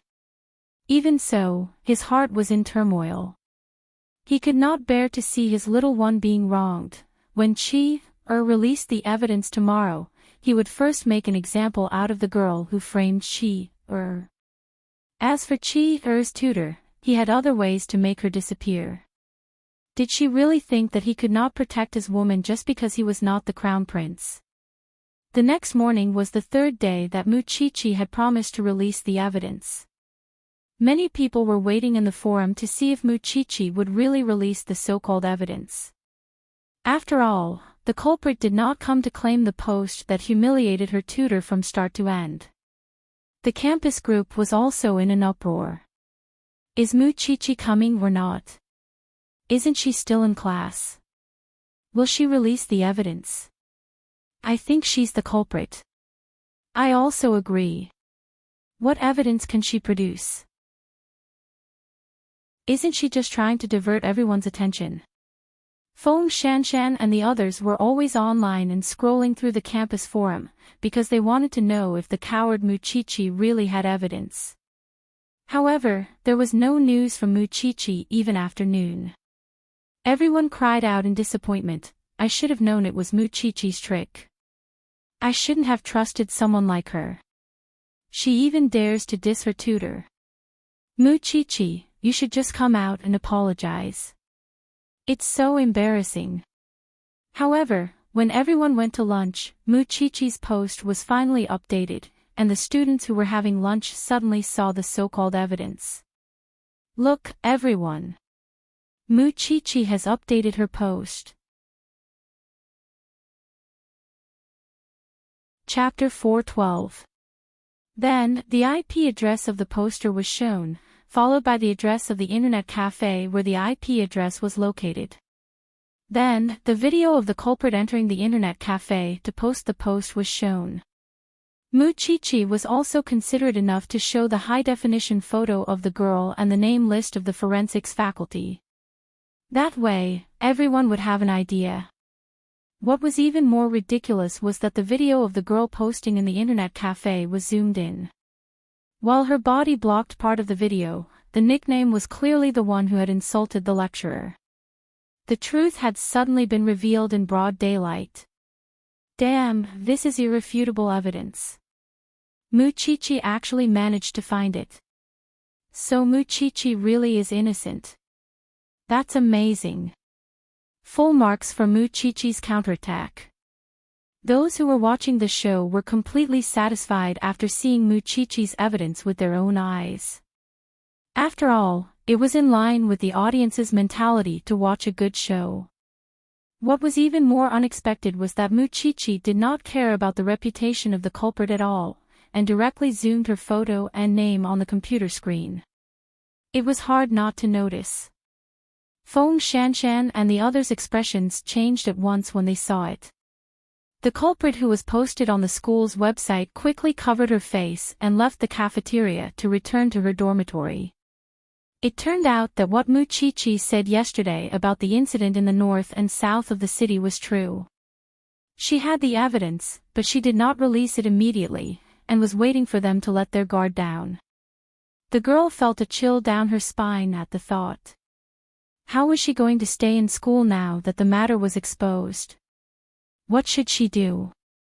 The lecturer looked embarrassed when she saw the result. She had really lost her head in a moment of anger, which was why she really thought that Mu Chi was the culprit, and even called the forensics lab's professor. The shame in her heart was pouring out uncontrollably. How could this be? How am I going to face this student in the future? That afternoon, Mu Chi went to class as usual. However, the girl who posted the post was not in the classroom, and the lecturer was even more embarrassed than before when she saw Mu Chi. Only she knew the reason. The lecturer wanted to find a chance to apologize to Mu Chi, but Mu Chi did not seem to care about her. After class, Mu Chi wanted to go to the forensics lab again, but was stopped by Feng Shanshan and the others. Mu Chi, you really are a scheming B***TCH. Why didn't you release the evidence when you had already collected it? Why did he have to wait for 3 days? You're just playing to the gallery, aren't you? Mu Chi looked at the two of them and Feng Shanshan behind them and smiled. I can release them whenever I want. Why? You want to be my boss. Don't get too full of yourself. Just wait and see. With that, the three of them were about to leave, but Mu Chi stopped them. I've seen the writing style of the post and the girl's writing style. I don't think it was written by one person. There should be room for further investigation. What do you think? Mu Chi asked. Feeling guilty, the other two hastened their steps and left. It was then that the instructor approached Mu Chi and said, I'm sorry, Chi. I've wronged you. That's fine. The professor didn't believe it anyway, Mu Chi replied sarcastically. Sure enough, the mentor's expression was extremely ugly. Now that it's out in the open, what do you want to do with that classmate? It's up to the school to decide. I don't have that much authority, and I still have to go to the forensics lab. Goodbye, teacher. What a tough bone. It's so hard to chew. After all, the instructor never thought that Mu Chi could be so stubborn. Meanwhile, Feng Shanshan and the others quickly comforted the girl who was hung when they returned to the dormitory. It's fine, it's not a big deal. I'll get my dad to talk to the principal. He can get a lighter punishment for this. But it was the idea of the three of us in the first place, the girl said, sobbing on her bed. The girl sat on the bed and cried while saying, why do I have to bear the consequences alone after it happened? Well, everyone's scolding you anyway. If you expose us, you'll be scolded by 3 people. We can't stand that little bitch Mu Chi, and if we're all exposed, how are we going to deal with her in the future?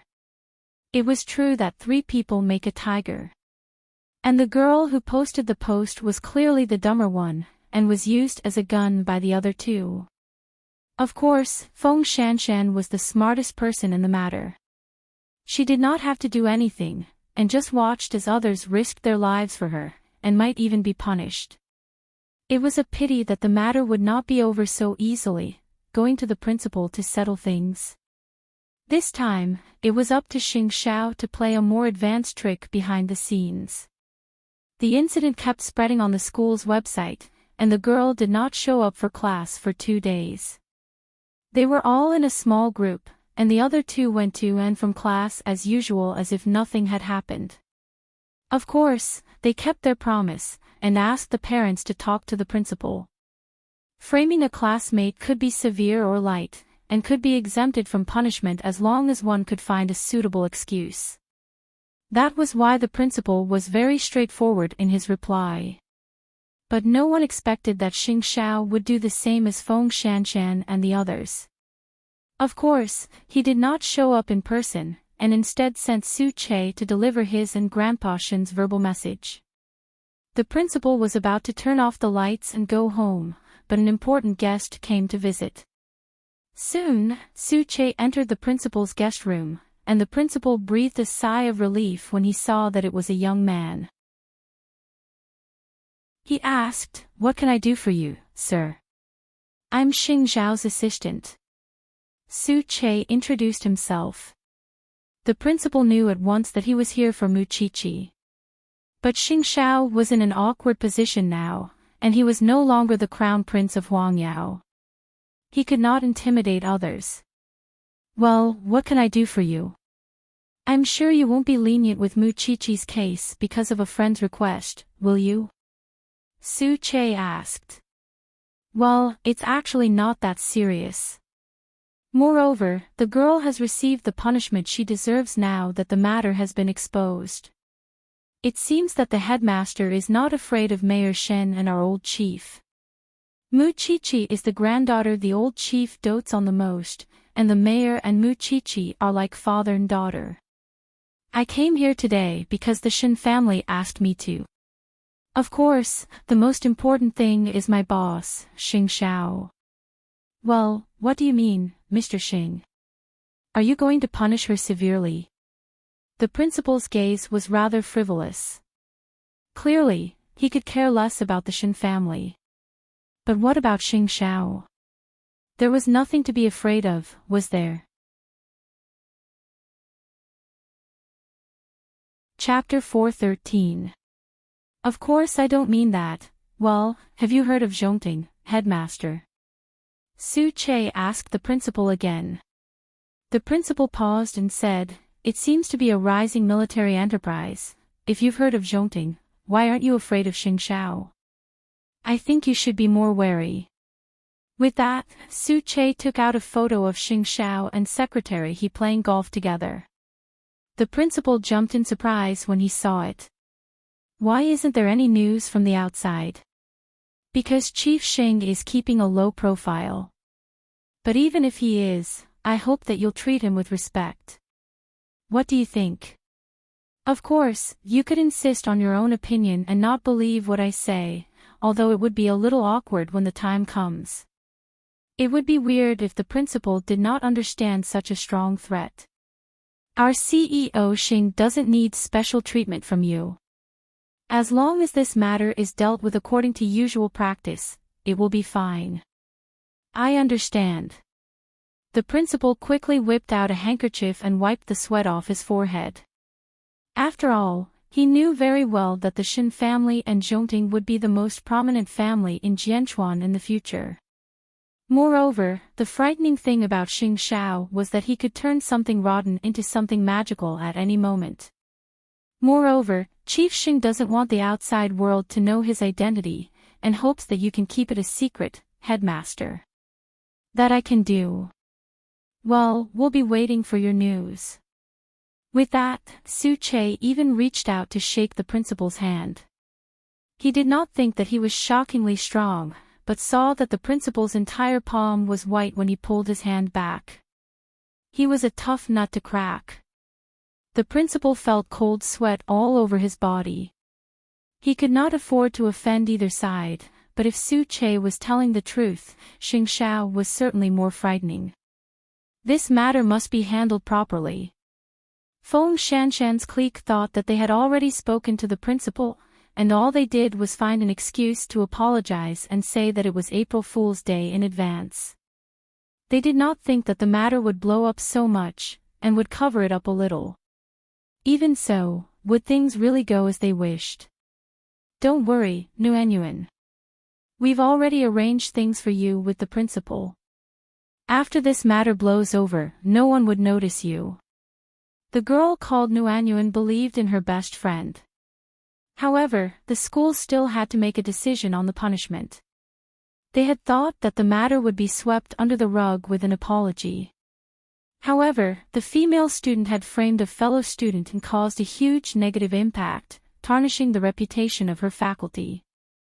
That was why the school had decided to give her a demerit, and she would have to publicly apologize to Muchichi and the teacher involved. A demerit was tantamount to a stain on a student's record. Therefore, the school would not consider students who were punished for any further studies. After seeing this result, the small group was dumbfounded. Hadn't he already gone to work with the principal? Why did it still become like this? When this result came out, the girl named Nuanyuan completely lost her balance. It was clearly the idea of the three of them, but now she was the only one who had to take the blame. The other two knew that she was upset, so they tried their best to flatter her. However, no matter how prepared they were, they could not prevent Nuanyuan from returning home, could they? She cried and told her parents what had happened. Her parents slapped her twice. Are you crazy or stupid? How could you do such a shameful thing and take the blame for the other two girls? They are clearly using you. Can't you see? Moreover, you still have to do such a low-level thing like framing a fellow student. You wasted my money to get into such a good school. Go apologize to Muchichi. Also, don't hang out with your small group anymore. Make this matter public, and no one will have a good ending. Let my daughter take the blame alone. What kind of rubbish parents taught a rubbish daughter? All in all, Nuanyuan thought about it all night and felt that her parents' words made sense. Why should she be the only one crying when something happened? Moreover, she had noticed more than once that the other two and Feng Shanshan were having fun behind her back, never caring about her feelings. Instead, it was better for everyone to be sad. So, the next morning, Nuanyuan was waiting for Muchichi at the school gate. When he saw Muchichi coming in from the school gate, he walked up to her and said, "Muchichi, I'm sorry about this. I apologize to you." Muchichi looked at her, and then at her parents behind Nuanyuan. So, her parents came with her. Perhaps that was why she had the courage. The punishment is out. I have gotten my justice. Since you have apologized, I won't pursue it anymore, Muchichi said honestly. I just hope that you won't do such senseless things in the future. You are an adult now. Be more mature. I understand. I will give you an explanation.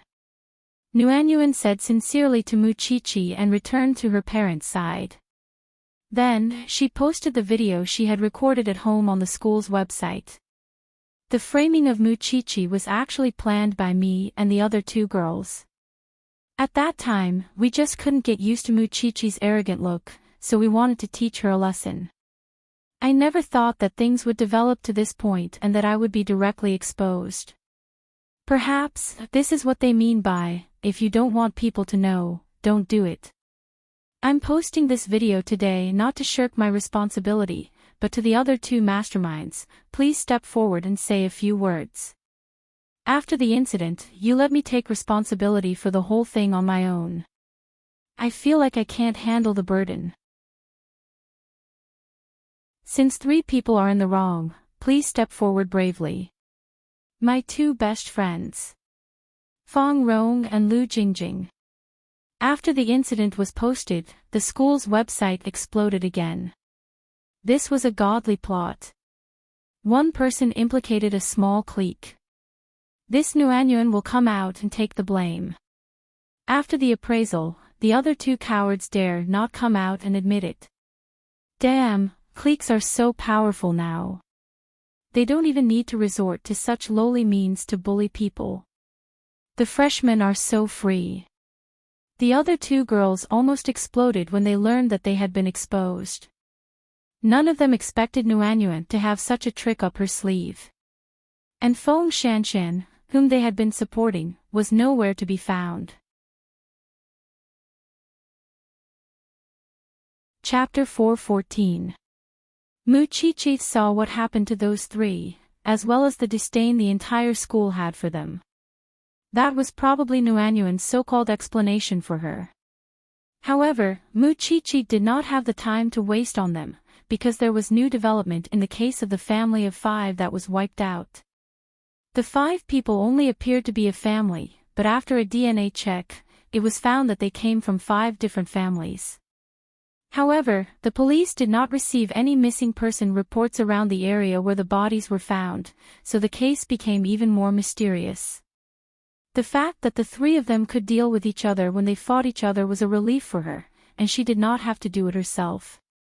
Still, everyone was standing up for Feng Shanshan, but she was indifferent when her friends were in trouble. She went to class as usual, but this time, her follower seemed to have changed. Although Feng Shanshan was not involved in the matter and there was no direct conflict between her and Feng Shanshan, Mu Qiqi was wary of the girl in a way that she herself could not understand. With the truth revealed and the school meting out a corresponding punishment, the matter seemed to pass peacefully. However, a few days later, the tutor of Mu Qiqi's class informed the students that she was pregnant, and that she was planning to quit her job and go home to nurse the baby. Mu Qiqi found it very sudden, and could not help but think about what happened this time. Finding it very strange, Mu Qiqi asked Xing Xiao when she got home, "Xiao Xiao, is my tutor, that's your tutor's own decision. She has a guilty conscience." Xing Xiao answered Mu Qiqi. "She must have heard something from the principal, so she's afraid. Have you been to our school?" "No." Xing Xiao answered without looking up. "Then Su Che must have been there. Otherwise, the matter with Nuanyuan's clique wouldn't have been resolved so smoothly." Mu Qiqi figured out the connection. Yeah. Xing Xiao never hid his love for Mu Qiqi, and there was no need to hide such things from the little one. Still, he had to carefully investigate whether Feng Shanshan was in contact with the Xing family. The next day, the new tutor was already in place, and the three girls who had caused trouble for Mu Qiqi had all applied to change faculties, probably because it was too embarrassing. Right now, Mu Qiqi's main focus was on the 5 corpses. Who were those headless corpses? What kind of grudge did the murderer have against them? Most importantly, how perverted was the murderer to kill 5 people and make a family out of them? When class was over, Mu Qiqi rushed out of the school. However, Feng Shanshan stopped her and whispered into her ear, "I'm not done with you about my friend. How is it going to end? You'll find out soon," the man said, brushing past Mu Qiqi. However, Mu Qiqi did not respond to her. Feng Shanshan was a person who strived to be first in everything. She was aloof and proud. She always watched others fight for her while she was too lazy to do anything herself. Compared to that, it was really terrible. There was no need to mention how bad her popularity in school was. If she really went against Feng Shanshan, wouldn't she be screwed to death? After all, she had nothing but Xiao Xiao. Soon, it would be Gu Xiling and Xing Kai's wedding. Although the Xing family was busy, the two involved never looked at each other in the eye. Whether it was looking for a new house or ordering a dress, they were doing it separately, with no intention of being with each other. Third brother could not help sighing when he saw that. What's the point of a couple like you getting together even before marriage? Since eighth brother doesn't want it, it all falls on me. Xing Kai answered his younger brother. You could refuse like eighth brother. And then my house would be burned down. Xing Kai laughed mockingly. Actually, it's not that bad. At least, Gu Xiling is beautiful, and there's something redeeming about her. Third brother shook his head, feeling upset inside. That was why he wanted to have a drink with Xing Xiao. Second brother, if there's really no way to change things, you could cultivate your liking for Gu Xiling like before. Xing Kai shook his head. Before, he did not know Gu Xiling's heart because he did not know her well. Now that he knew, he could only marry her and keep her as a vase. Or was he supposed to open his heart to Gu Xiling? Knowing that Xing Kai did not want to get married, Gu Xiling came to him a week before the wedding. I know you don't want to be with me either. It's too much to force us to get married. That's why I want to come to an agreement with you. What's the agreement? Either way, your grandfather wants you to marry me so that our families can use each other's background to carry on the family line. After we get married, we should have a child as soon as possible, and when the child is a year old, we would divorce amicably. The child would belong to the Xing family, and you could find a new mother for the child. That way, you wouldn't have to look at me for the rest of your life. Xing Kai did not say a word as he read the agreement, but it was clear that he was thinking seriously. I don't want an answer now.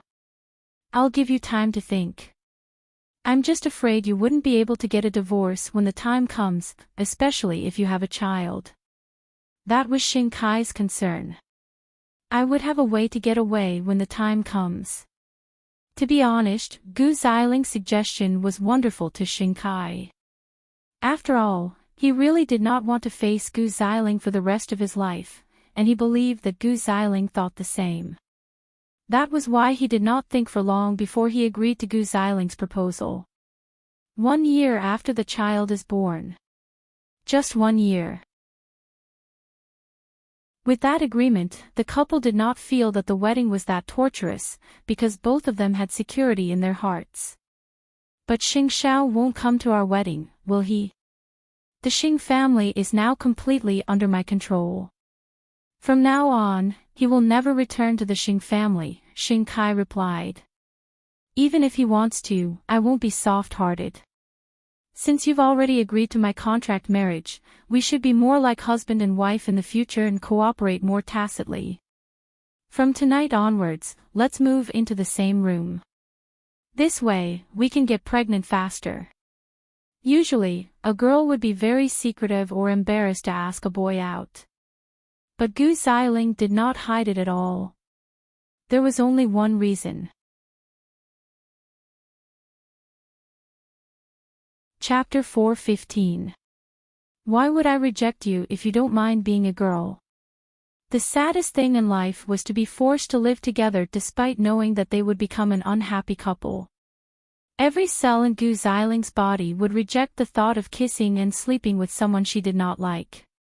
She was even a little disgusted.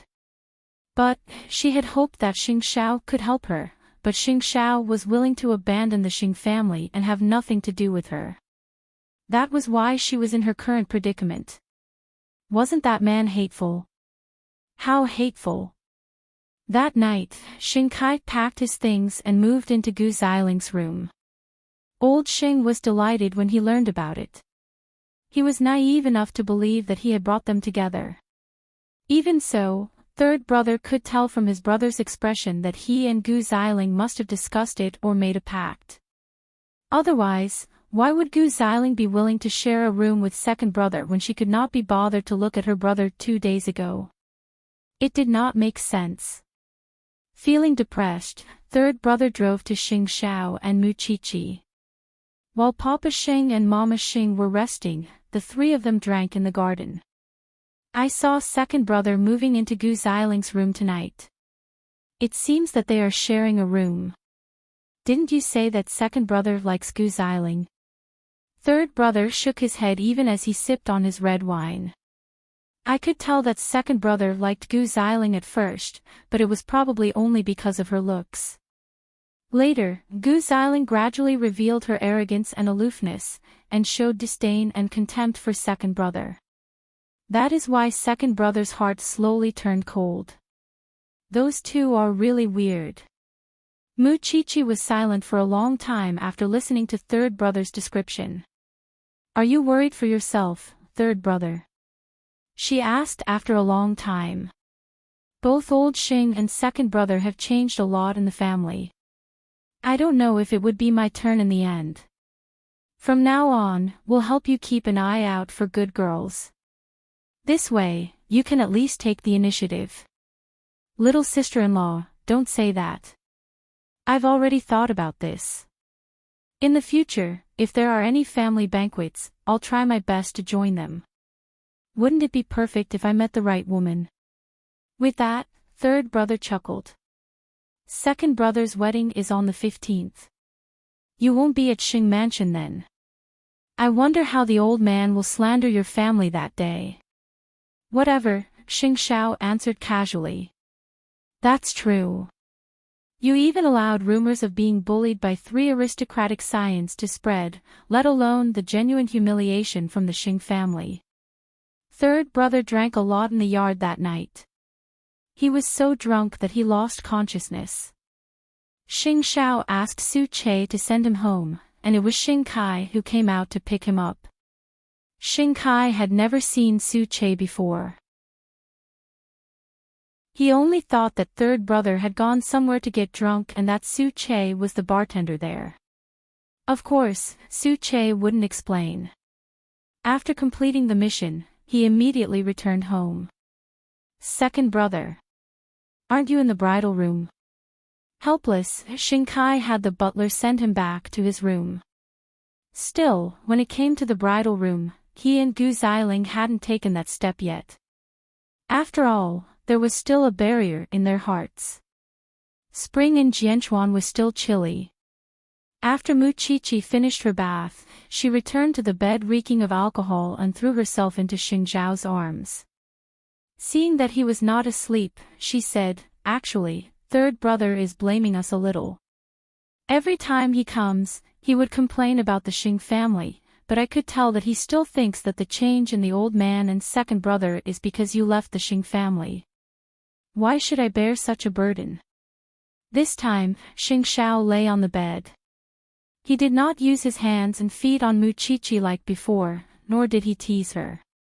Instead, he asked Mu Qiqi in return with a low voice, as if they were any other husband and wife, having a casual chat before bed.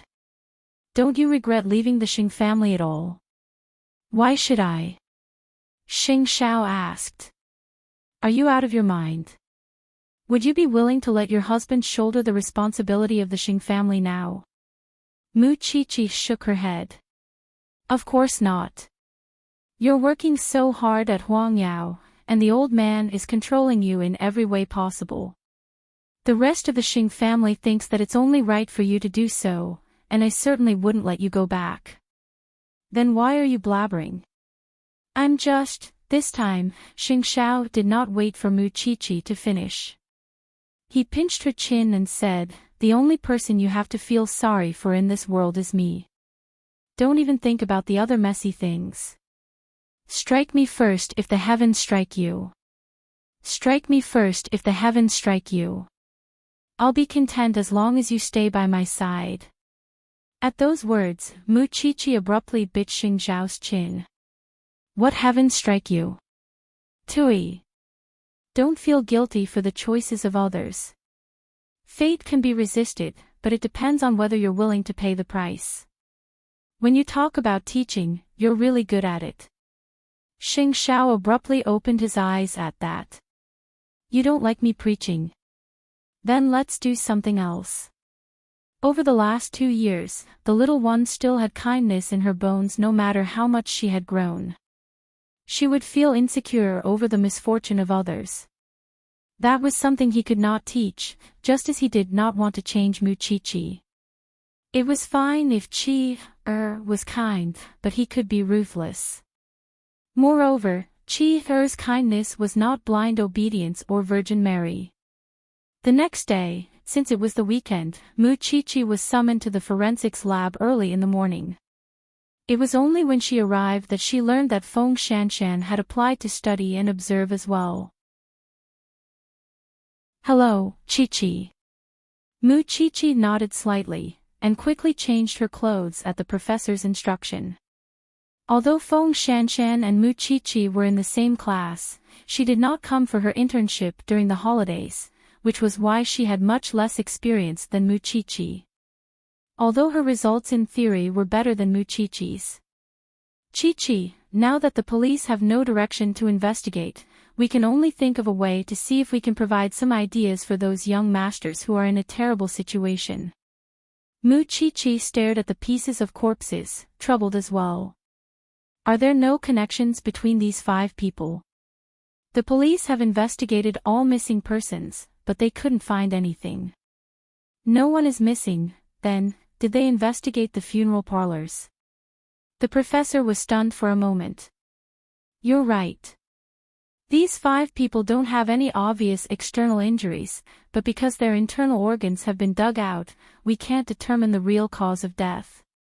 What if someone stole the corpses?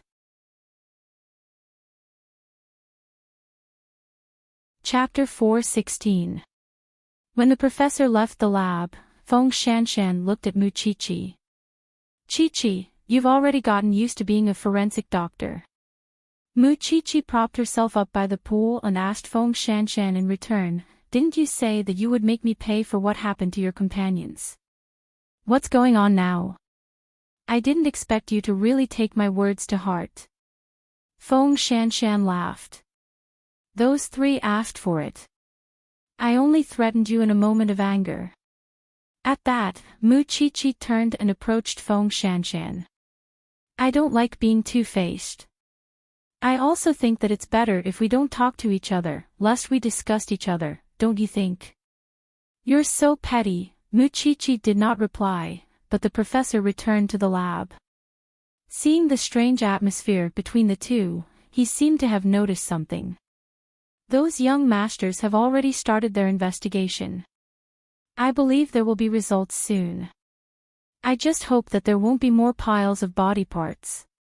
Professor, I have another discovery. Go ahead, the professor said to Mu Chi-Chi as he washed his hands.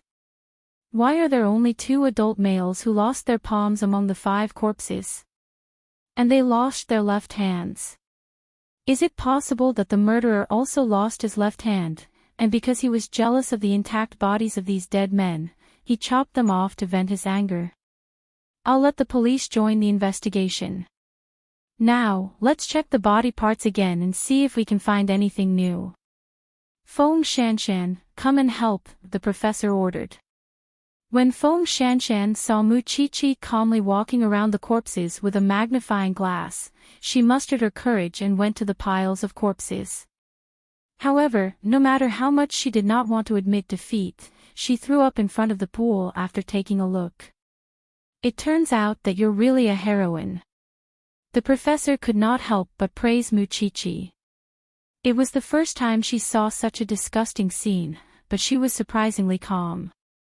Mu Chi-Chi smiled and continued to look for clues and answers on the body parts. After vomiting, Feng Shanshan walked to Mu Chi-Chi's side. But when she opened her eyes and looked at the headless corpse, she turned to the pool again and vomited. If you can't stand it, you can leave first. Feng Shanshan took a moment to compose herself and said, I admit that I'm not as good as you in that regard. But I'll surpass you soon. Mu Chi-Chi did not have a good impression of Feng Shanshan. She even subconsciously felt that the girl carried some of old Xing's arrogance, and the 2 were very similar. It seemed that he would have to suffer in the forensics laboratory in the future. In the evening, Su Che drove to the entrance of the criminal police station, with Xing Xiao sitting in the back seat. Then, he gave Mu Chi-Chi a call. Mu Chi-Chi changed and left. Feng Shanshan followed behind her. When she saw her get into Xing Xiao's car, she sneered. The sarcasm in her eyes was very strong. The crown prince was supposed to be the pride of the heavens, but he was so smitten by Mu Chi-Chi that he did not even want Huang Yao anymore. It was no wonder that old Xing would pay her so much to keep an eye on Mu Chi-Chi and report back to him. Be that as it may, Mu Chi-Chi's daily study life was going according to plan and there was nothing she could use against her. There was no telling why old Xing would keep an eye on Mu Chi-Chi. When Mu Chi-Chi got into the car, she realized that they were not heading home, and turned to ask Xing Xiao, where are we going? I wanted to pick you up, but I got a call from Secretary He on the way to dinner. So, I simply brought you along. Xing Xiao explained. I know what kind of person Secretary He is, but is it okay if you bring me along? You're the eldest daughter of the Shen family. What's wrong with that? Xing Xiao was completely unconcerned. Moreover, who would have an opinion about his woman? Mu Chi-Chi nodded and did not think much of it. When the time came, she would just bury herself in her food, and try not to interrupt men's matters. Soon, the trio arrived at the hotel. Xing Xiao led Mu Qiqi into the extraordinarily lively private room. Secretary, he raised a brow at Xing Xiao when he saw Mu Qiqi. That must be my little sister-in-law, hello. Mu Qiqi quickly greeted him. Mayor Shen's niece and the old chief's granddaughter. You're really extraordinary. With that, Secretary, he raised his glass at Xing Xiao. Sister-in-law is still young, so we won't let her drink. You drink in her stead. Xing Xiao took off his jacket and draped it over the back of Mu Qiqi's chair. Then, he put his arm over Mu Qiqi's back, assuming a protective stance. This little one can drink. I'm not falling for that. I'll be drinking double when the time comes. Xing Xiao smiled. Mu Qiqi glanced at the people there. There were around 11 of them, including herself and Xing Xiao, and each of them had an imposing appearance. Even the middle-aged men among them did not appear greasy. Such was Xing Xiao's social circle. As for Secretary, although he liked to joke, he was a man of action and courage. Such a ruthless man. You should be replaced. Mu Qiqi lowered her head to eat, smiling along with them. She knew that those people were talking about cooperation, and she did not understand or need to be involved. Still, she felt that it was worth it to watch Xing Xiao argue with the crowd. It was no wonder he never lost a contract negotiation. What was rarer was that these people were not unscrupulous at all when they interacted with each other. They were very respectful of women, and never joked about them from the beginning of the meal to the end of the drinks. That was what Mu Qiqi was most satisfied with. After that, people started to leave the banquet one after another. There were only 3 or 4 people left, and they continued to drink. There aren't many true feelings in this world. Cherish them when you meet them, and don't separate no matter what happens. Take me and sister-in-law for example. We wanted to divorce more than 100 times in the first year of our marriage, but we would feel upset every time we reached the Civil Affairs Bureau. It hurts to think of the wife you love and dote on suddenly becoming someone else's. That's why I made a pact with sister-in-law that if anyone mentions divorce again, they would have to do housework for the rest of their lives. Mu Qiqi hugged Xing Xiao's arm, listening intently. We're all hot-blooded soldiers. It's our duty to protect our country. Are we still men if we can't even protect our wives? If there's a chance in the future, I'll let you meet my wife and son. My son is so beautiful. Chapter 4:17. No, I have to go home. I'm going to get scolded again if my son smells alcohol on me. With those words, Secretary, he propped himself up and told Xing Xiao, the people you came to meet tonight are all noble gentlemen, I know. Secretary, he clapped his hand on Xing Xiao's shoulder, his expression meaningful. Let's go, Xing Xiao nodded, and saw Secretary he out of the private room with Mu Qiqi. When all the guests had left, Mu Qiqi could not help but sigh. I've only seen a few of them on TV.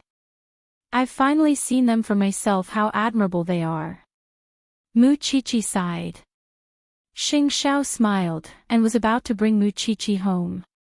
However, when they reached the front desk to pay the bill, they ran into Xing Kai, who was also hosting a banquet with Gu Xiling. Both of them were treating their business partners to a meal for their wedding. It was the first time they met outside of Xing Xiao's house since he left Wangyao.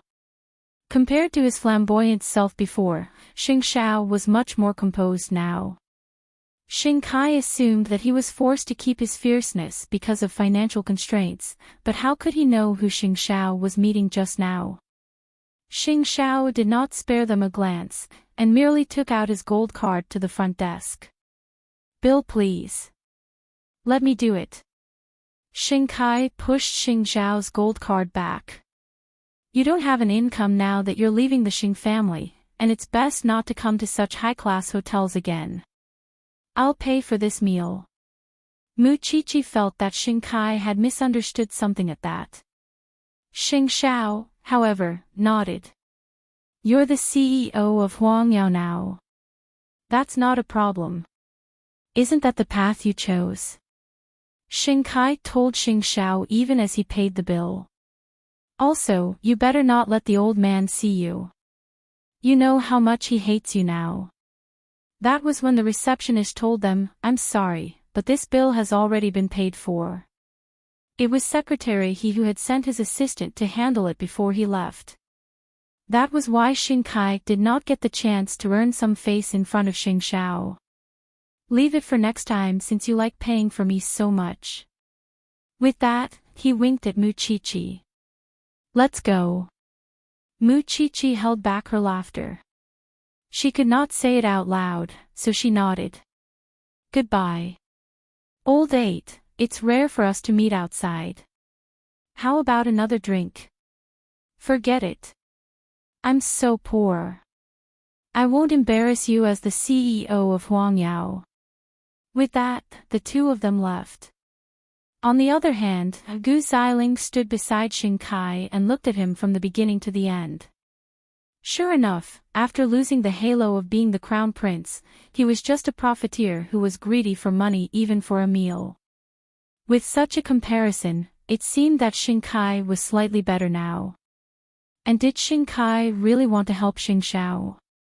All he wanted was to humiliate and mock Xing Xiao with the cost of a meal. Look at how glorious he was in the past, but what about now? He actually wagged his tail and begged for mercy for the sake of a meal. But only Muchichi knew how much she wanted to laugh out loud. Her man's potential for black-bellied was really unlimited. Since someone was willing to pay for him, he was more than happy to do so. What a shame, Secretary, he has already given it to me. Xing Xiao said regretfully. You don't know. I almost couldn't hold it in. Muchichi was still laughing even after getting into the car. But it's enough to prove what kind of change second brother has changed, a third brother. Because he didn't want to pay for us at all. He just wanted to humiliate you with the cost of a meal. All the good feelings I had for him are gone now. What does it matter? The two of them pretended that it was a joke and returned home in a good mood. As for Xing Kai, when he returned home, he told third brother about his encounter with Xing Xiao at the hotel. I think eighth brother won't be able to splurge for much longer. I almost couldn't recognize him when I saw him at the hotel today. The once glorious crown prince is like that now. That's why I wanted to pay for him. Are you saying that you wanted to pay for eighth brother when you met him at the hotel today? Third brother looked as if he was watching a show. Yes, he didn't refuse. Nonsense. Xing Xiao was such a smart man. Wouldn't 100 billion be too much when he owned Zhongting? It would be weird if he didn't want someone giving him money. Third brother, I'm really emotional. Perhaps the Xing family had put him on too high a pedestal before and treated him as a god. But tonight, wagging his tail and begging for mercy, right? No, third brother was about to suffer an internal injury. Only the Xing family would think that giving Xing Xiao out of charity was a form of revenge. How happy would he be if someone paid for him? Yeah, I won't treat eighth brother as an opponent from now on, because I don't think he deserves it anymore. Alright, second brother. I know. I'm tired after a long day of work. I'm going back to my room to rest. Most of all, third brother felt that he would lose control and laugh out loud if he kept listening. Go. Xing Kai simply assumed that third brother was protecting Xing Xiao. That was why he couldn't listen to his nagging. Moreover, he wasn't the only one who thought that Xing Xiao's legend was over. Even Gu Xiling was extremely disappointed in Xing Xiao. Where was the domineering Xing Xiao at old Xing's birthday banquet now? As expected, once a man lost power and influence, he would appear plain and ordinary. That way, she felt a little better about marrying Xing Kai, of course, the old man had to know about that. Especially at the dining table the next morning, the old man's mood was indescribably bright. After all, he had heard that Xing Kai had humiliated Xing Xiao. Third brother couldn't help burying his head in his food. Could stupidity really be contagious? Your wedding is in a few days. Second brother, you should go to the Su family and invite fourth sister and Jing Yun to the wedding. You should also discuss their marriage in passing. Got it, grandfather. Xing Kai replied. Meanwhile, Jing Yun had been busy filling the hole that Su Yihong and his son had left in Su Holdings. That was why he didn't pay much attention to Xing Xiao, and could only listen to Xing Minglan talk about it when he returned home every day.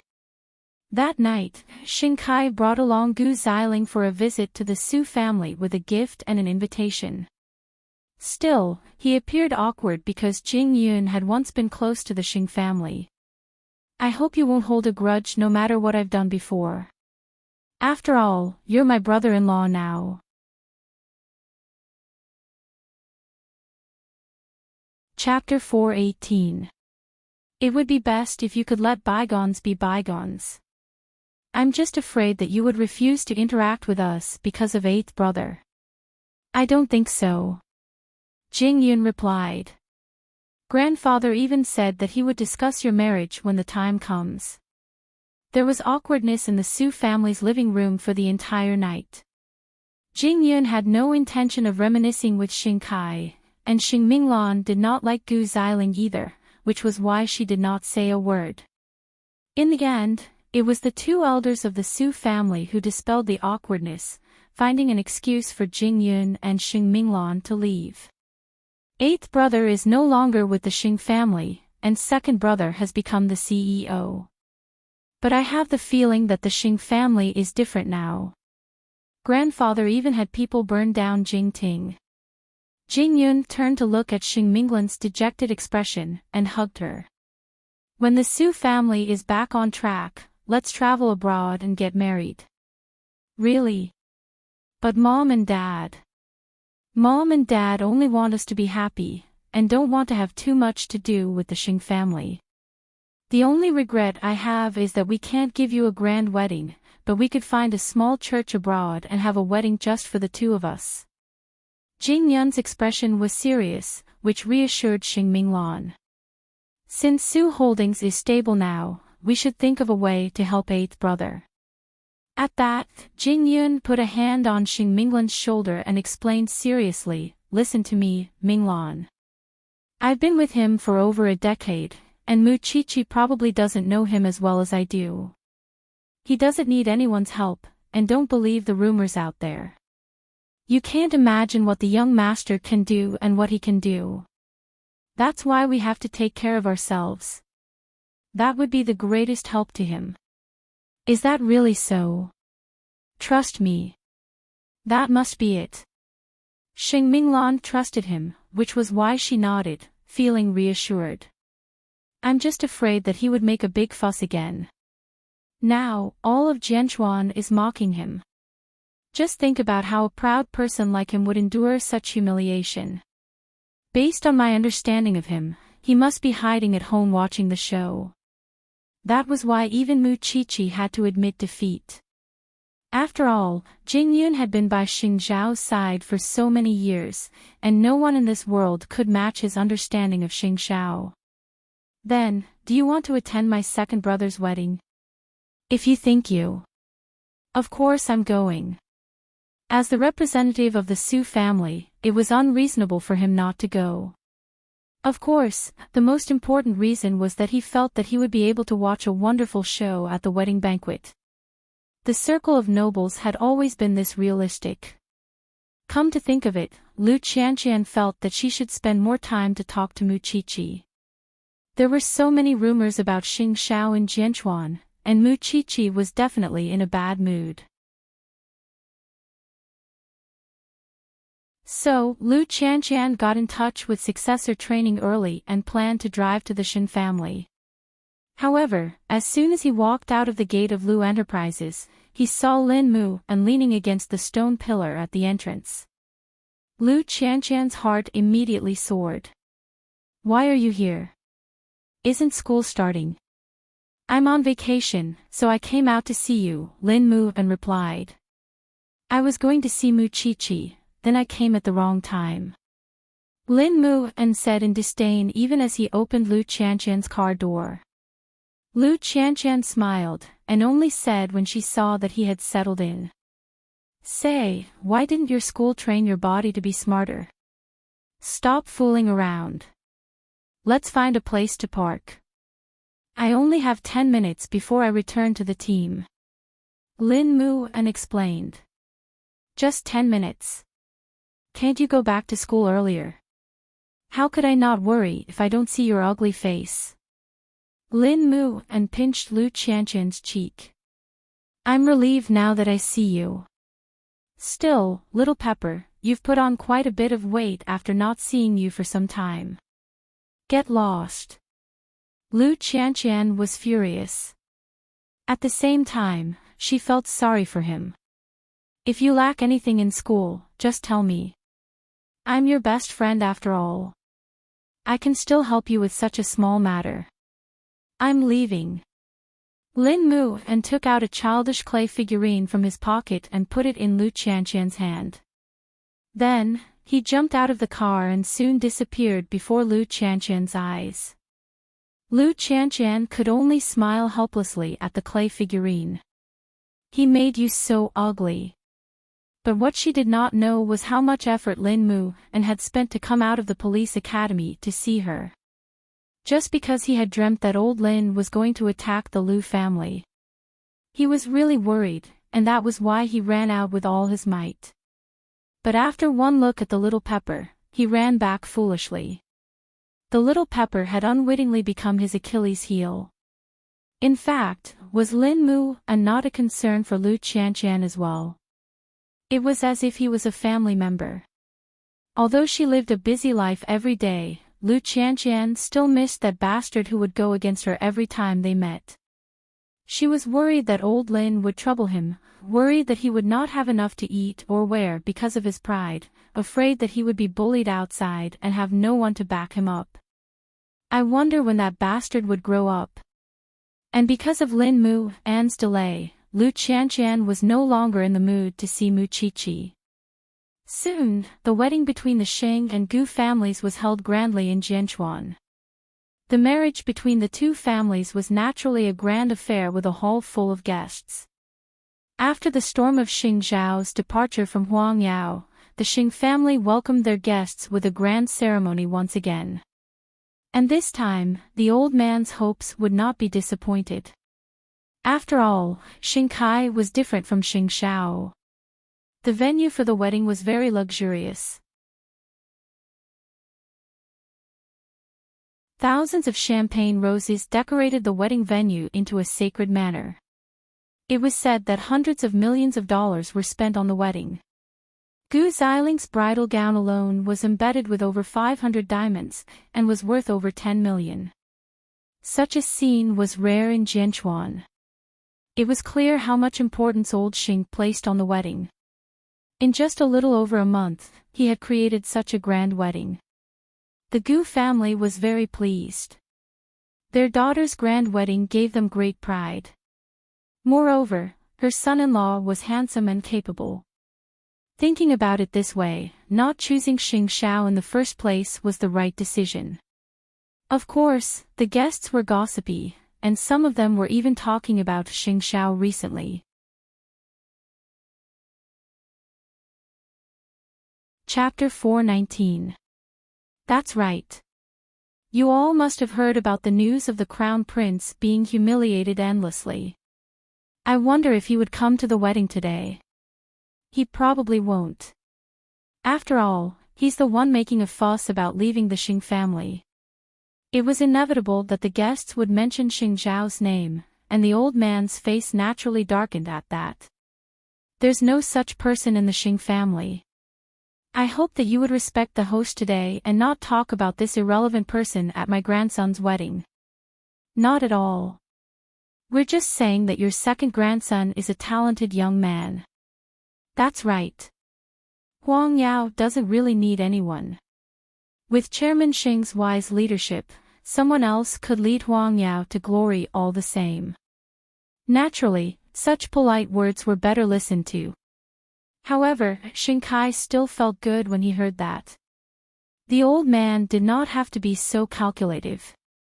Instead of saying that he was refusing to talk about Xing Xiao, it would be more accurate to say that he could stomp Xing Xiao into the mud.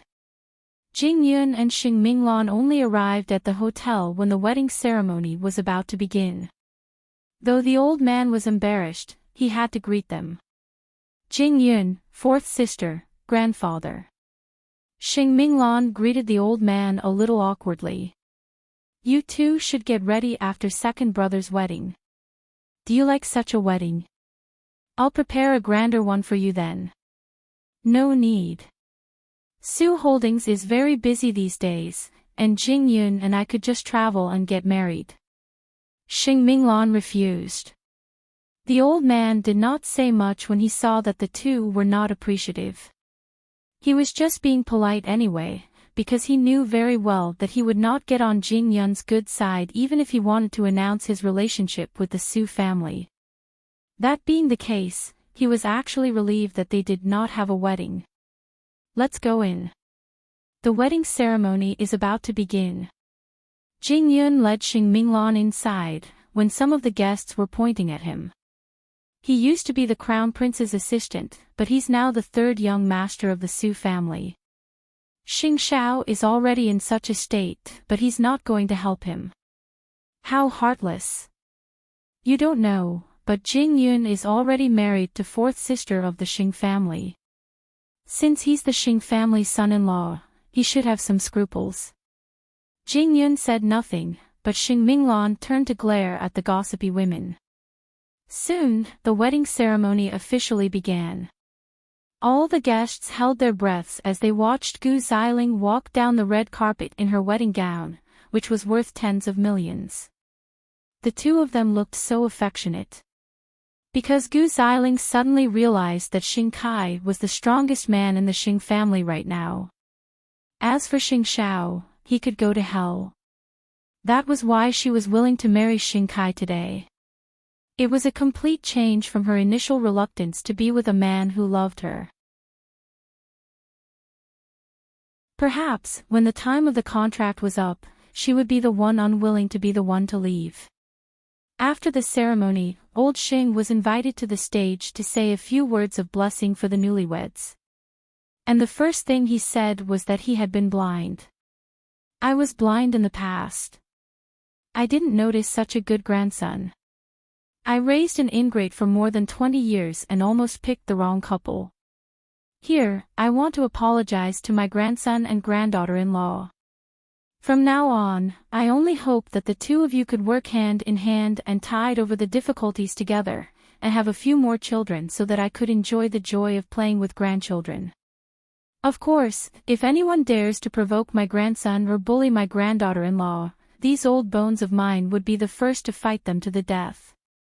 I have to say that second brother is the greatest contributor to the Xing family and the hope of Huang Yao's future. I have placed all my hopes on the newlyweds. The old man's words had basically wiped away all of Xing Xiao's contributions to Huang Yao. He really knew how to be a heartless grandfather. Jing Yun, let's go. Xing Minglan could not help roaring inwardly at that. Tired? Yes. Then I'll take you to greet the newlyweds. With that, Jing Yun led Xing Minglan to Xing Kai and Gu Xiling. The ceremony was over, and the newlyweds were ready to change into their attire for a toast. Second brother, second sister-in-law, Minglan and I are going back now. There are still many things waiting for us at Su Holdings. You should at least have a meal before you leave. No need. Jing Yun said stubbornly, and was about to leave with Xing Minglan. But before they left, Xing Minglan told Xing Kai, no matter how much you want to deny eighth brother's existence or tarnish his reputation, you have to admit that it was Xing Xiao who had developed Huang Yao to where it is now over the last 10 years. You could lie to your guests, but not to yourselves. I wish you all the best, second brother. Xing Kai's face promptly fell, but he could do nothing about Xing Minglan. Of course, Xing Minglan only said those words out of frustration. She didn't care where she was right now. The old man had humiliated, tarnished, burned down houses, and slaughtered without a shred of conscience. And the rest of the Xing family, on the other hand, were riding on the tree planted by their predecessors to humiliate them. Wasn't that ironic? Are you that angry? Jing Yun couldn't help smirking at Xing Minglan's fuming look. No one would get justice for eighth brother if I don't say a word. Xing Minglan snorted. Well, it's still early. Let's go find young master for lunch. Okay. Xing Minglan nodded. Soon, Jing Yun called Xing Xiao to confirm where he was. Knowing where they came from, Xing Xiao gave Jing Yun an address. Xing Minglan soon realized that it wasn't the way to the Shin's residence, and asked Jing Yun, aren't we going to find eighth brother? Young master gave me the address. He's there now. Xing Minglan nodded and didn't ask anything else. It was only when they arrived at the front desk of Zhongting that they met the receptionist. Excuse me. Are you Mr. Jing and Miss Xing? Xing Minglan nodded in confusion. The receptionist promptly sent them to the CEO's personal elevator and sent them directly to Xing Zhao's office. Chief Xing, your guests are here. Come in. Xing Zhao's voice could be heard from the office.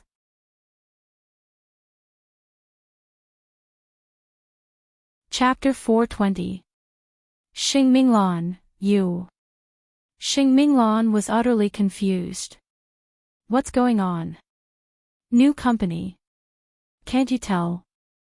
Wait, when did you start your own company? Is that the point? Xing Xiao rose from his chair and walked up to them, lifting a brow. Meanwhile, Xing Minglan was beside herself with excitement after walking a lap around Xing Zhao's office. So, who are you trying to fool when you were humiliated and trampled on by those three young masters? That's not entirely true. That night, those three people were indeed trying to humiliate me.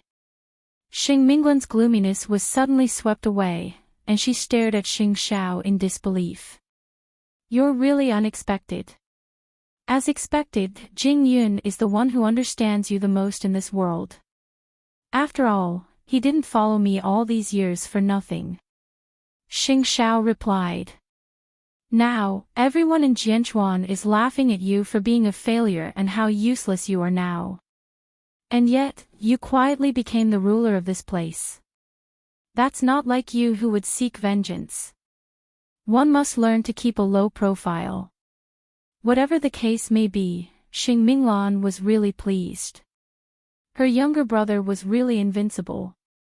It seems that I really don't have to worry or be afraid of you from now on. Did you know that I even reprimanded second brother at the wedding for you? And I was worried for nothing, wasn't I?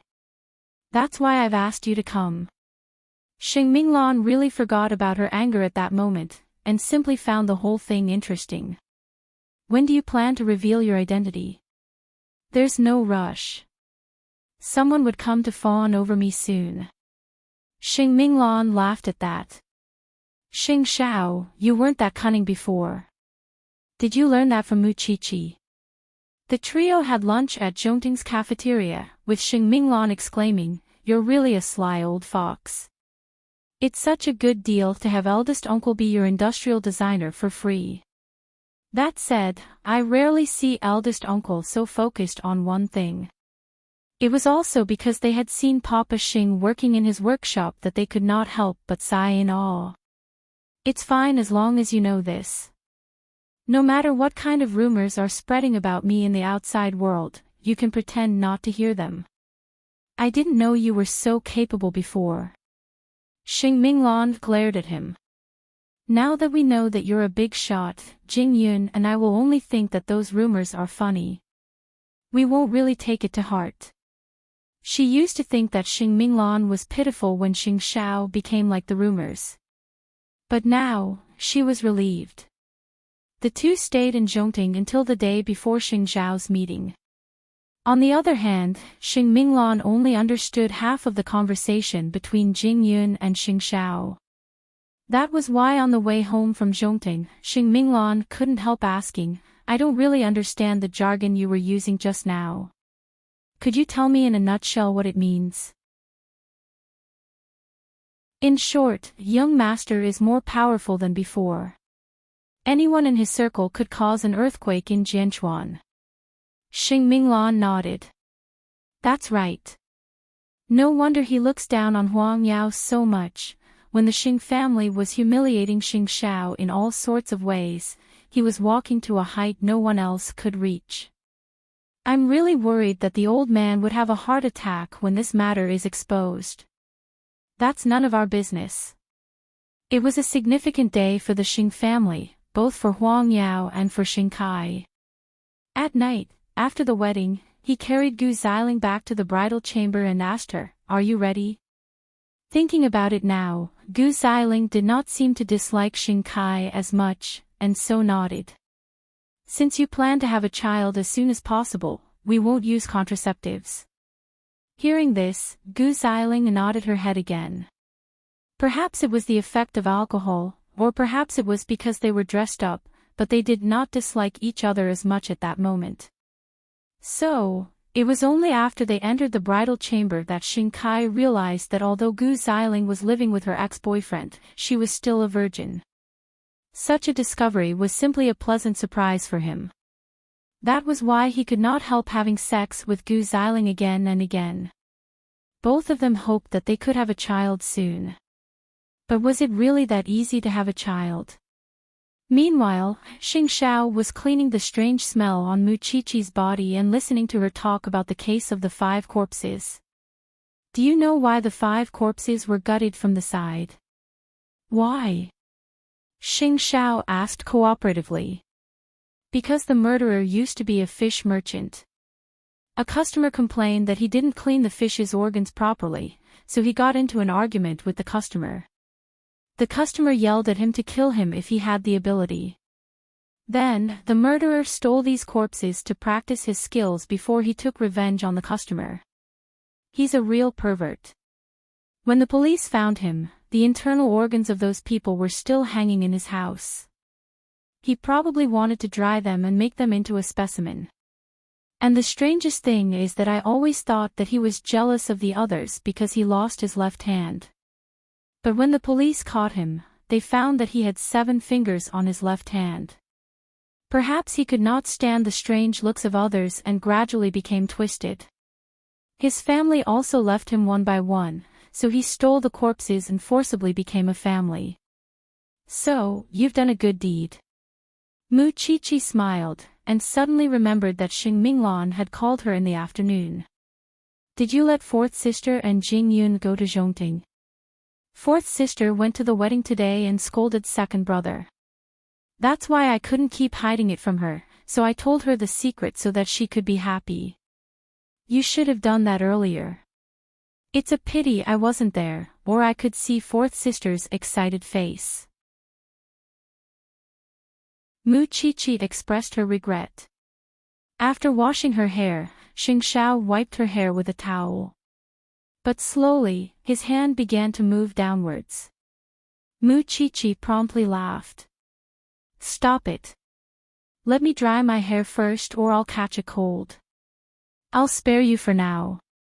Xing Xiao did not want his little one to suffer, and so temporarily suppressed his desire. Meanwhile, Mu Qiqi was puzzled. How could this man still have the mood to do that after hearing about the body parts and organs? Xiao Xiao, your mental fortitude is better than Feng Shanshan's. This person has dealings with the Xing family. Keep your guard up. Xing Xiao said seriously as he carried Mu Qiqi out of the bathtub. Of course I'll be on guard. Actually, I would be careful even if you didn't tell me. You should know that your little wife is very vengeful. Her eyes were always on Feng Shanshan.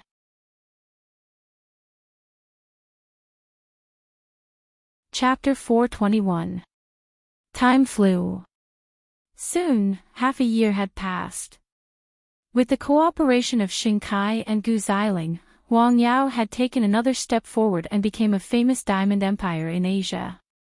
Old Xing was very satisfied with the expansion of their territory. With such results, Old Xing was finally no longer conflicted over whether it was Xing Kai or Xing Xiao who was sitting in that seat.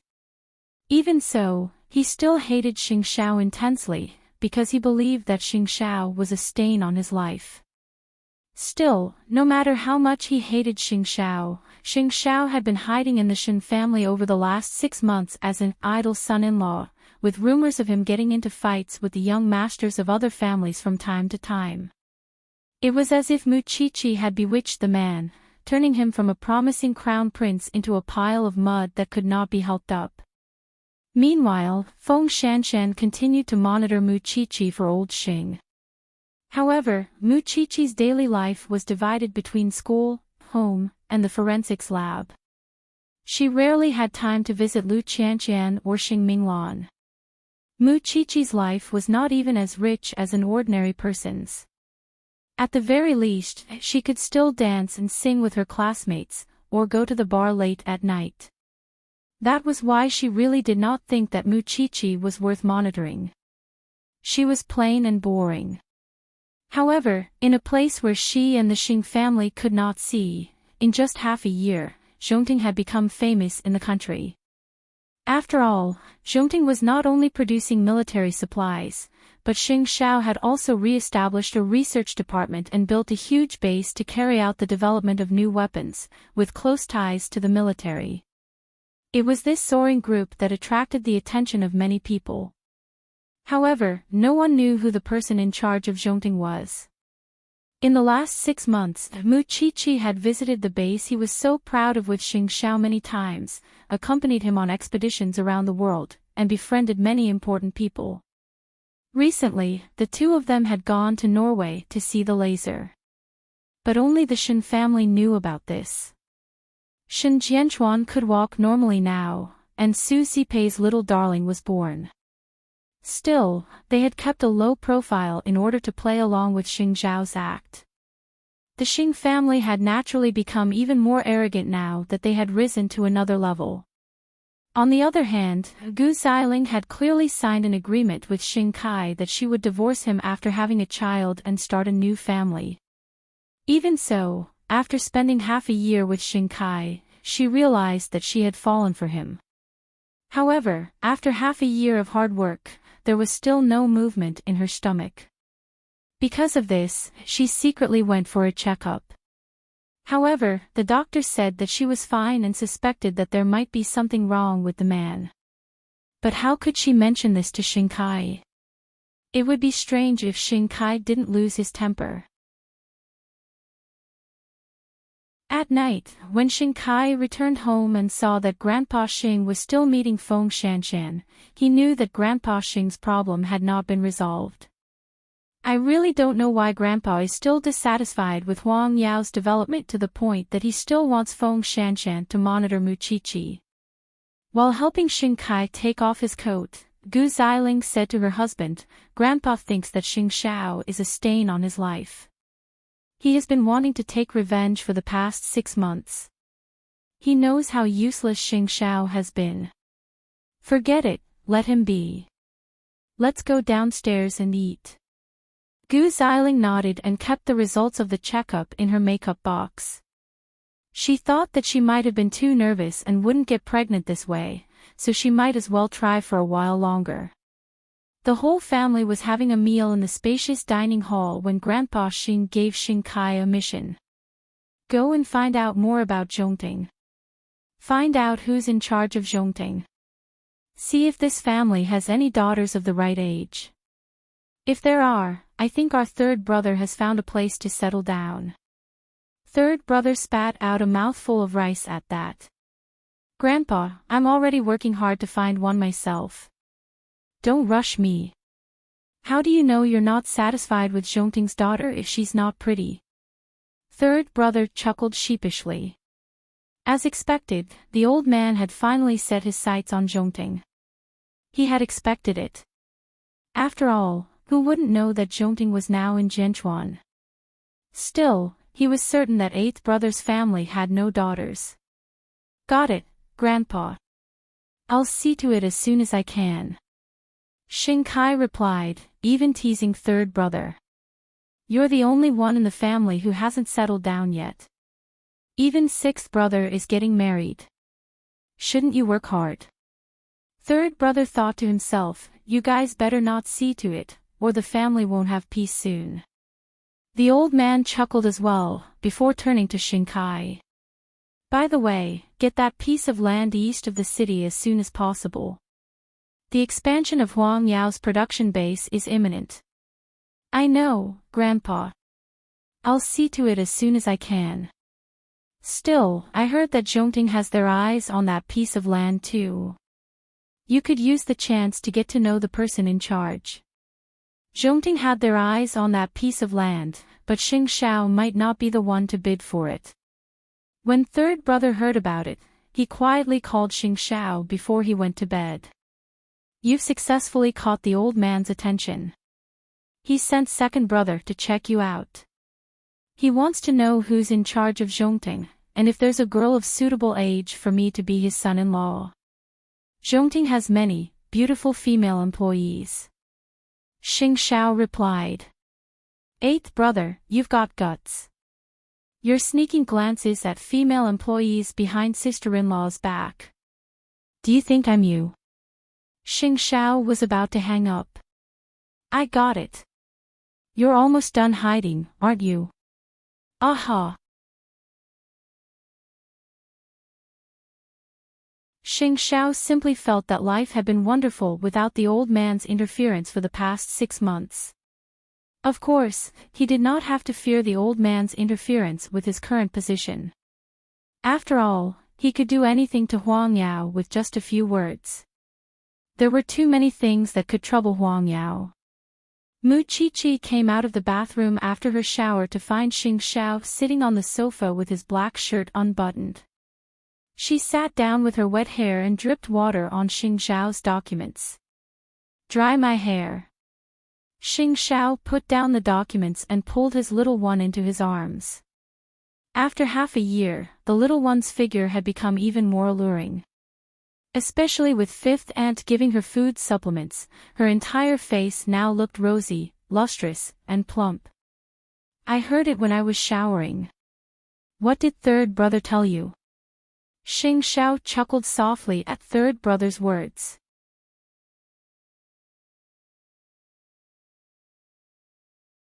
Chapter 422. The Xing family wants to know if we have an unmarried daughter of suitable age, so that they can marry third brother to us. Ha! Mu Qiqi glared at Xing Xiao in disdain. Wouldn't the Xing family always try to curry favor with any major family? Isn't the Su family and the Gu family enough? The problem is, my daughter is already taken. Wait, where would we get a daughter? Mu Qiqi was puzzled. Xing Xiao straightened Mu Qiqi's body and took out the hairdryer from the bathroom before answering her unhurriedly. Who else would I spoil other than you? Blah! Mu Qiqi hugged Xing Xiao's arm and bit the back of his hand. You're the respected CEO now, and the Xing family is coming to fawn over you. But Xiao Xiao, I think our life is good now, and I don't want to have too much to do with the Xing family. That's right. There are plenty of people who want to fawn over me. What's the Xing family? Second brother wanted to investigate him. Wasn't that just asking to be humiliated? Mu Qiqi enjoyed the process of Xing Xiao drying her hair, and soon fell asleep on his body.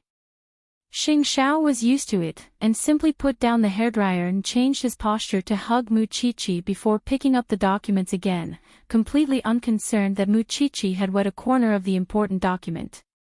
Hence, the two of them became increasingly lovey-dovey.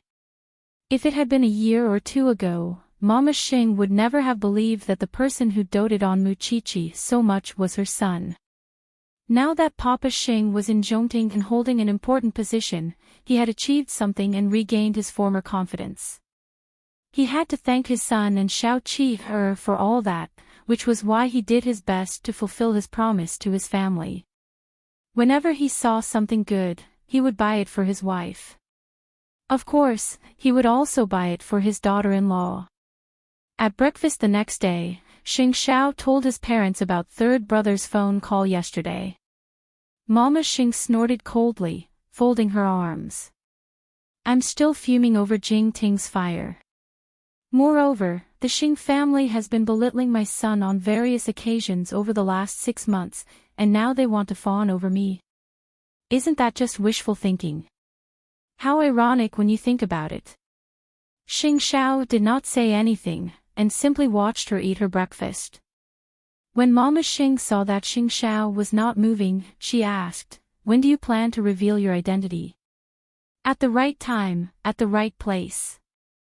Mama Xing rolled her eyes. Whatever. Anyway, the Xing family shouldn't even think about stepping over us now. I'm going to get my hair done with Huang Yu. You can go back to work. Mama Xing often visited the Xing family ever since the two elders moved into the villa. Her relationship with Huang Yu was becoming more and more like a sister.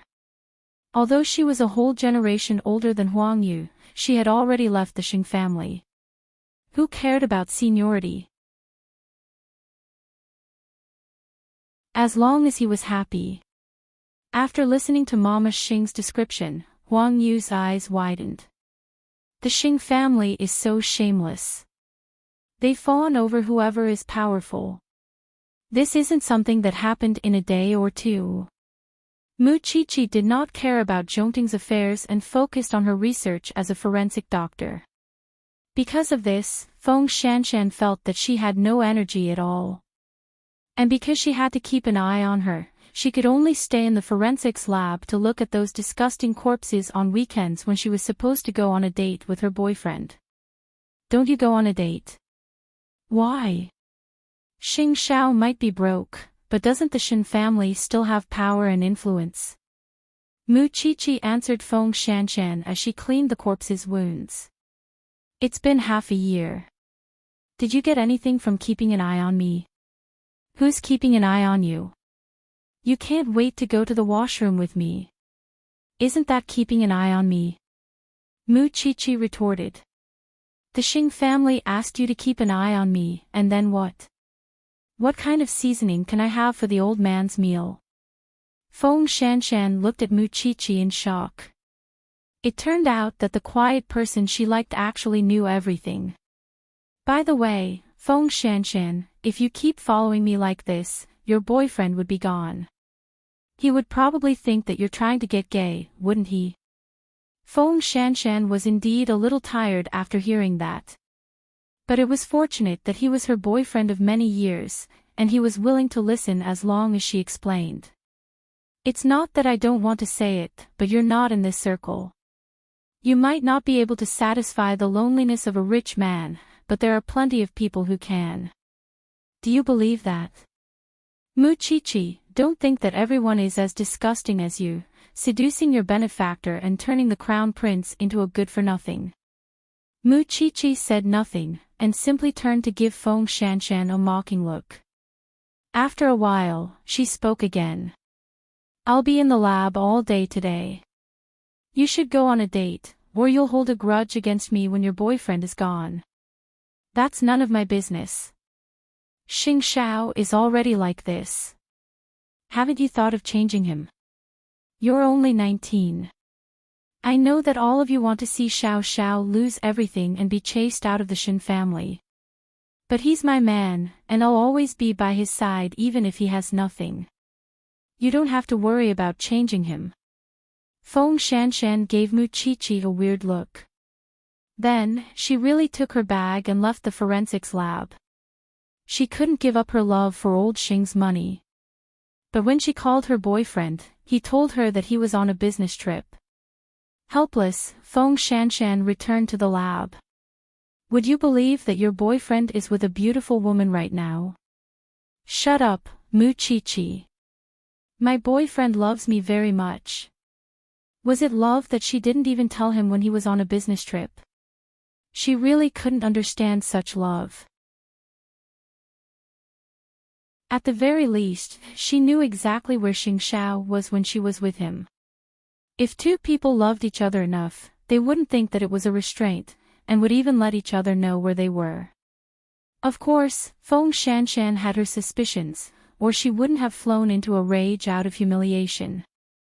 However, the feeling of being exposed by one's enemy was another matter altogether. At night, at the Xing residence. Before Xing Kai returned home, old Xing called Gu Xiling into his study and asked her when she was going to have a child. Grandfather, Xing Kai and I have been preparing for a baby, but nothing happened in the last 6 months. Gu Xiling told the old man honestly. Well, did you go for a checkup? I did. The doctor told me that there's no problem, but I didn't dare to mention it to Xing Kai.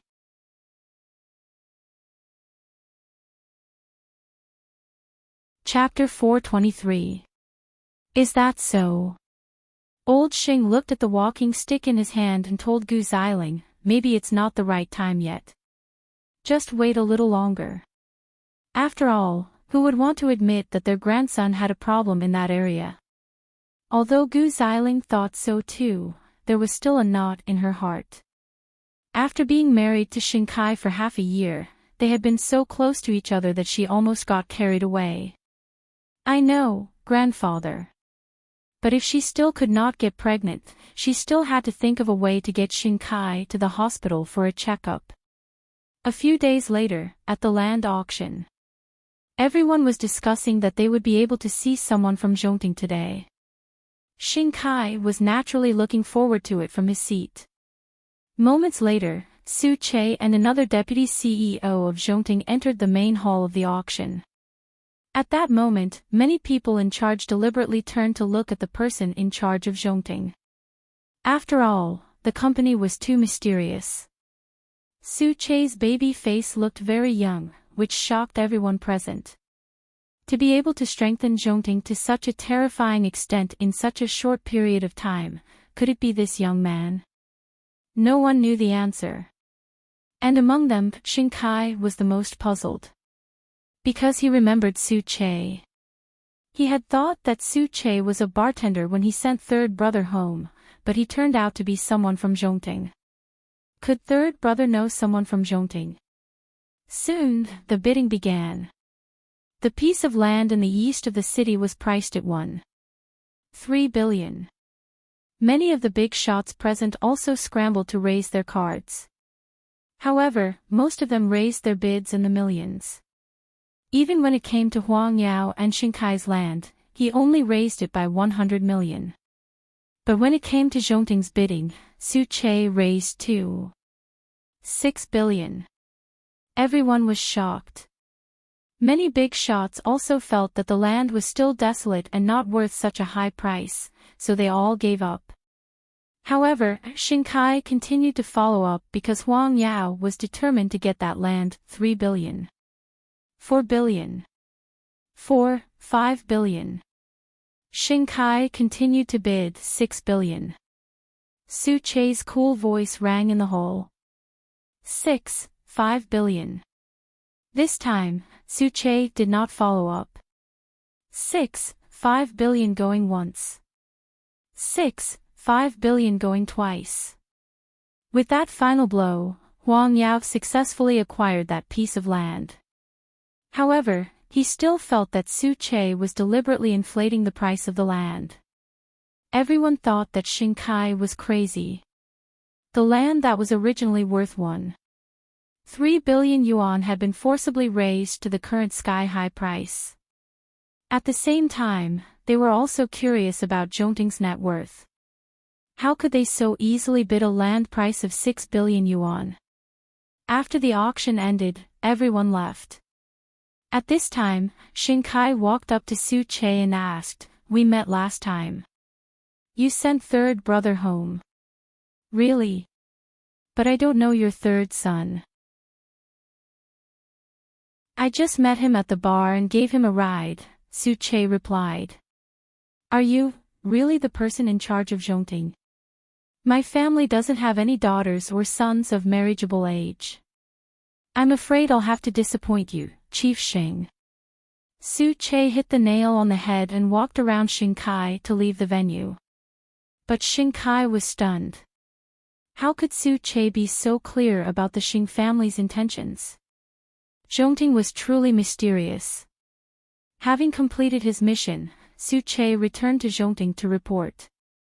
Xing Xiao was delighted to learn that Huang Yao had spent 6.5 billion yuan. They've really expanded their business in Asia. Now they're showing off their wealth. 6.5 billion shouldn't be much for Huang Yao, Yi Futian said. 6.5 billion is certainly nothing, but it's not worth it for that piece of land. Now, I've settled the score with the Xing family for burning down Jingting. Su Che was puzzled at that. Didn't Miss Chi-Chi already seek justice half a year ago? That little one had caused Huang Yao's shares to fall and its market value to evaporate. In truth, it was just a virtual economy, because the money didn't really go into anyone's pocket and simply disappeared from the market. For Huang Yao, it's not a loss even if it doesn't go into their pocket. It's only when the 6.5 billion yuan is given away that the Xing family would feel the pain. I see. Still, Chief Xing, can you hold that grudge for so long? I can hold it for longer, do you want to try? Su Che quickly waved him off. At the Xing residence. When old Xing learned that Xing Kai had spent 6.5 billion yuan to buy a piece of land, he was almost overcome with rage. Still, Xing Kai had his own excuse, and was very good at diverting the old man's attention. Zhongting is deliberately provoking us, trying to suppress Huang Yao's momentum. Grandpa, I can't let Zhongting's conspiracy succeed. Although we did spend 6.5 billion to buy the land, in the eyes of others, no one can shake our position in Jianchuan. Did you see the person in charge of Zhongting? The old man turned his attention to the mysterious Zhongting as expected. I saw a young man, but I suspect he's not the real person in charge. Investigate this matter thoroughly. Don't waste your money for nothing. You wouldn't even know you're being toyed with. Don't worry, grandfather. As long as Xing Kai successfully shifted the problem to his face and Huang Yao's honor, the old man would definitely admit defeat. Over the last 6 months, he had become well versed in how to deal with the old man, and would no longer fight him head-on like before. Still, the people in the industry could tell at once that Zhongting had set a trap for Huang Yao. Huang Yao had thought how domineering it was to win the land. In the eyes of others, it was rich and arrogant, a fool with too much money. Gu Xiling had also heard the news from the outside. She could not help but say to Xing Kai, after spending half a year with you, I have no doubt about your ability. But why did you make such a fool out of yourself now? Xing Kai asked. Xing Kai's nerves would relax a little as long as he was not facing the old man. I don't know why, but seeing the person in charge of Zhongting always gives me the desire to defeat him. Have you been too tired recently? Xing Kai shook his head and turned to look at his wife. Maybe, it's been so long since Xing Zhao's incident, but I feel like it happened just yesterday. He's a cripple now. What do you have to worry about? Xing Kai took a deep breath. Finding his wife's words reasonable, he took his pajamas and went to the bathroom to wash up. The joke this time really made him feel ashamed and resentful. However, since it had already happened, he could only look into Zhongting. Late at night. When Mu Chi-Chi reached home, she heard the whole family laughing on the sofa. What good thing had happened?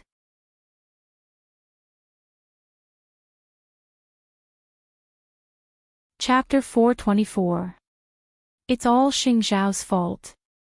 He made Huang Yao lose 6.5 billion to buy a piece of land worth only 1.3 billion. Mu Qiqi glared at Xing Xiao after listening to Mama Xing's explanation. Are you taking revenge on Huang Yao? There's nothing wrong with a business competition. How is it revenge? Xing Xiao answered innocently. However, Mu Qiqi had a feeling that her man did it on purpose. Why are you back so late today? Another tough case. Mu Qiqi said to Xing Xiao and got up from the sofa. I'm going to wash up. Go to bed early, Dad and Mom. Go ahead. Papa Xing said cheerfully to Mu Qiqi. Ever since they left the Xing family, Papa Xing was more and more satisfied with his daughter-in-law. Before this, he thought that she was young and their family did not live together. That was why he thought that she had bewitched Xing Xiao and misunderstood her a lot. But after living together, he realized that this girl was not pretentious at all. She was sensible and smart. She would think about her family. Most importantly, she was protective. It was no wonder that his son would fall for her completely. You've seen enough. Let's go back to our room and rest. Son, you're almost ready. Xing Xiao watched his parents go back to their room. Then, he picked up the documents and continued reading. Indeed, it was time. Wasn't there a big shot who proposed to hold a top business gathering in Jianchuan? It seemed that it was this month. After taking a shower, Mu Qiqi went downstairs to welcome her man. But just as she sat on his lap, her phone rang. Mu Qiqi looked at the caller ID and knew that it must be another murder case. Another body was found in the sewers. Come and help, Qiqi. Mu Qiqi hung up and looked at Xing Xiao helplessly. Xiao, I might have to work overtime. It's raining outside. Xing Xiao said to her, glancing out of the window. It's more likely for murders to happen on rainy days. Mu Qiqi got down from his lap and went upstairs to change her clothes. At that moment, Xing Xiao stood up and said, I'll send you there, but you still have work to deal with, it's the same in the car. Having said that, Xing Xiao picked up the car key and pulled Mu Qiqi into his arms. If you go out in the middle of the night again, I'll spank your butt. Xiao, do you know that there have been 2 cases of female swine in the city? Their hands and feet were chopped off, and they died so miserably in the sewers. In this world, only we can avenge them. Since the little thing had said so, what else could he say? His usual domineering attitude was useless at this moment. What if I ask you to go out to the field when I'm sick? Tisk, of course I'll take care of you first before I go out. After all, there are people over there. Feng Shanshan is trying her best to make a contribution.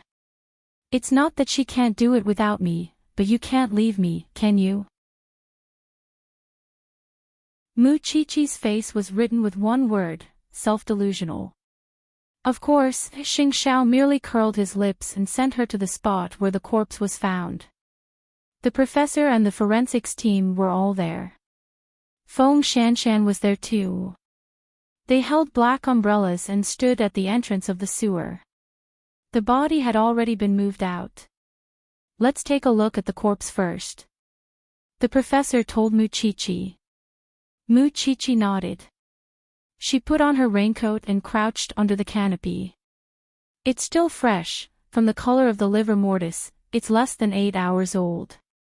Their hands and feet were also chopped off with a sharp object. There were no other wounds on their bodies, and they had all died from excessive blood loss, just like the other 2 corpses. Did they find red high heels in the sewers too? Yes. The other forensics team nodded. She's a fierce one. Women who lived alone liked to wear red high heels. Their backgrounds were clean, and they were ordinary office workers. They had no enemies, did not flirt with anyone, and had normal social relations. She must have a fetish or a gender identity disorder. She targeted women between the ages of 23 to 27, and from the wounds on the corpses, she was shockingly strong. The problem is, the police have investigated the victims' backgrounds, but they did not find anyone unusual. Muchichi thought about it. Still, we have to find something in common, something apart from the high heels. It was raining in the night, and Muchichi's petite figure was standing under the canopy. Xing Xiao was shocked. The little one was not afraid at all in the face of such gruesome corpses. In the end, the cold wind was biting. Muchichi yawned in the canopy. When Xing Xiao saw that, he quickly called Su Che. Go buy some hot drinks and bring them to me. The forensic doctors on duty thanked Muchichi when they saw that they could still drink hot drinks in such cold weather. Feng Shanshan saw Xing Xiao's car not far away, and would be lying if she said she was not jealous.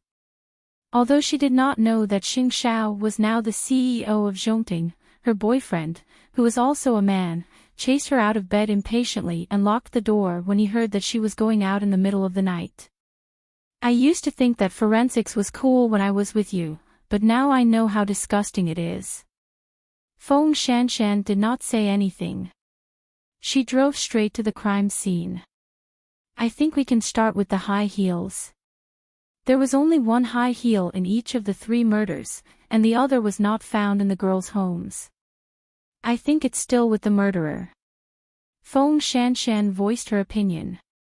We can start with the high heels and see if we can find anything.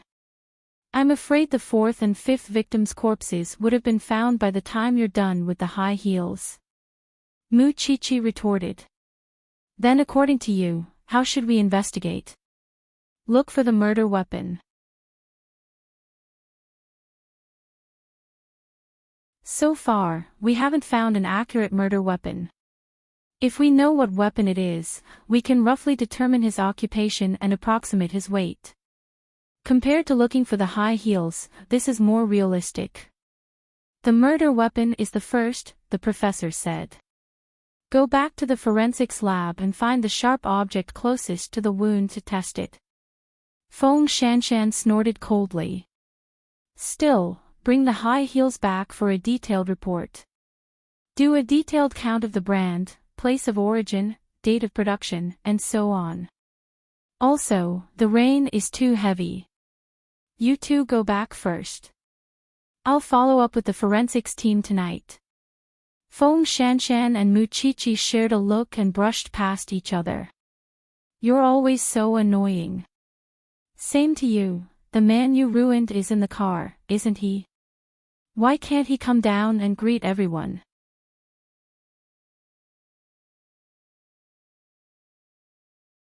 Chapter 425.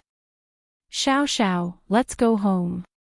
Before Xing Xiao drove off, he glanced at Feng Shanshan, who was taking a taxi. This woman had been bribed by old Xing to keep an eye on Chief. He did not expect her to be so determined to keep an eye on Chief for half a year. Of course, Feng Shanshan did not stop causing trouble for Chi over the past 6 months. Such a person is not worth your time. Leave this woman to me. Muchichi seemed to have seen through Xing Xiao. She knew what this man was planning. Feng Shanshan is proud, but it's also because she has real talent. It's just that her boyfriend probably can't stand her anymore. I've asked Aunt Wu to prepare the water for you again. Go home and take a good bath. Got it. Muchichi nodded. Meanwhile, Feng Shanshan had just gotten a taxi and rushed all the way to her boyfriend's house. However, he would not open the door for her no matter what. Feng Shanshan sat in the living room dejectedly. She sat there for the whole night. The next morning, her boyfriend came out of his room and saw her sleeping in the living room. He kicked her awake. Don't come again. Let's break up. What did you say? Feng Shanshan sat up and asked. Did I not make myself clear enough, or is there something wrong with your ears? I said, don't come again. I've had enough of you. Every time I see you, you smell weird. I'm in contact with corpses every day. Eating with you really spoils my appetite. That's not what you said when you were chasing me. When I was chasing you, I just thought that your profession was cool. Who knew that it would be so disgusting? Moreover, my parents would not agree to us being together. Let's stop here. With that, the rich man took out a bank card from his wallet. There's 200,000 on it. Consider it your breakup fee. Take the money and get lost. Feng Shanshan found it ridiculous. So, she stood up and took the gold card. A relationship of a few years is really cheap. With that, Feng Shanshan took the gold card and left her boyfriend's villa. I said it's cheap. You don't want it. Feng Shanshan did not want it. After walking out of her ex-boyfriend's villa, she broke the card and threw it into the trash can. Although she came from an ordinary family, she believed that she had not coveted anything from her boyfriend in the past few years. Moreover, it was this man who chased after her first. However, she had nowhere else to go, so she went to the forensics lab. It was hard to tell whether Feng Shanshan was a good person or a bad person. That was why Mu Qiqi had always tolerated her surveillance. When Xing Xiao left the house the next morning, he told Mu Qiqi, "Come with me to a business gathering in 2 days." "Okay, I'll spare some time for you," Mu Qiqi replied. She didn't know that Xing Xiao was planning to reveal his identity that very night. She didn't think too much about it, and her mind was filled with the case of the high heels woman. Soon, Mu Qiqi arrived at school. However, Feng Shanshan, who had always been prideful and complacent, wasn't acting like a follower today. She was quietly sprawled over her desk, probably because she didn't sleep well last night. After school, they went to the forensics lab together. However, Mu Qiqi could tell that Feng Shanshan's complexion wasn't quite right. "You look worse than the corpses inside." Feng Shanshan leaned against the door and breathed rapidly, but she still helped the professor with the simulation test of the murder weapon. However, halfway through, Feng Shanshan fainted. "Take her to the hospital. She looks so pale." "Professor, please continue." "I'll take her there." Right now, the entire forensics team was tied down, and only she and Feng Shanshan were interns, which wasn't that important. The professor nodded, and told Mu Qiqi, "Take good care of her." Even though the professor was aware that the two never got along, Mu Qiqi was someone who could tell right from wrong. He was not at all worried that Mu Qiqi would cause trouble for Feng Shanshan since she was a person who could tell right from wrong. Soon, Mu Qiqi sent Feng Shanshan to the hospital, where the doctor said after a checkup, "I'm afraid she can't keep the child in her womb." "Are her family here yet?" "I'm her classmate." "Can I?" "I don't know her family, and I don't know how to contact them." "Okay, sign here," the doctor said to her. Another one who didn't take care of herself. After Mu Qiqi signed, the doctor's operation was quick. In less than an hour, Feng Shanshan was wheeled out, and she was awake. However, her complexion was very bad, and she was even more surprised when she saw Mu Qiqi guarding her in the hospital. "You. If you really think you're so cool, why did you put yourself in such a mess? Do you allow a man to be selfish?" Mu Qiqi glared at her. "You're fine now. You can call your family yourself. I won't keep you company. I was spying on you, and you still helped me. Don't get me wrong. Everyone was busy with the experiment, and I was the only one who had the time to send you here." With that, Mu Qiqi turned to leave, but before she walked out of the door, she said to her, "Since you're so proud, why did you go to such a rich family? If a man really loves you, it's impossible for him not to take contraceptives." Another blind man. Feng Shanshan remembered that Lu Qianqian, who was close to Mu Qiqi, was also in the same situation. "You win. Now that you have something on me, you can do whatever you want. I'm not that lowly. After saying that, Muchichi really turned around and left.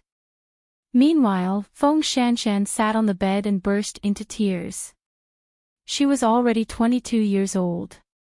Unlike Muchichi, if that man was reliable, she could definitely get married and have children. Unfortunately, everything was gone in one night. However, there was no medicine for regret in this world.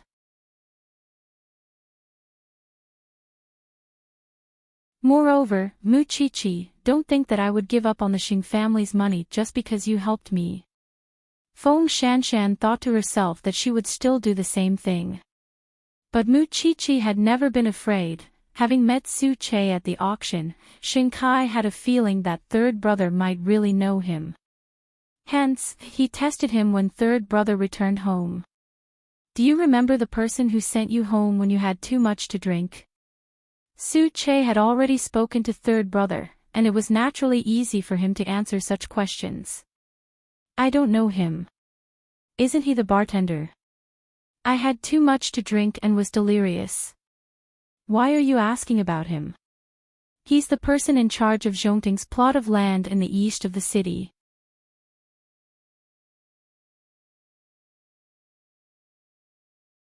Chapter 426.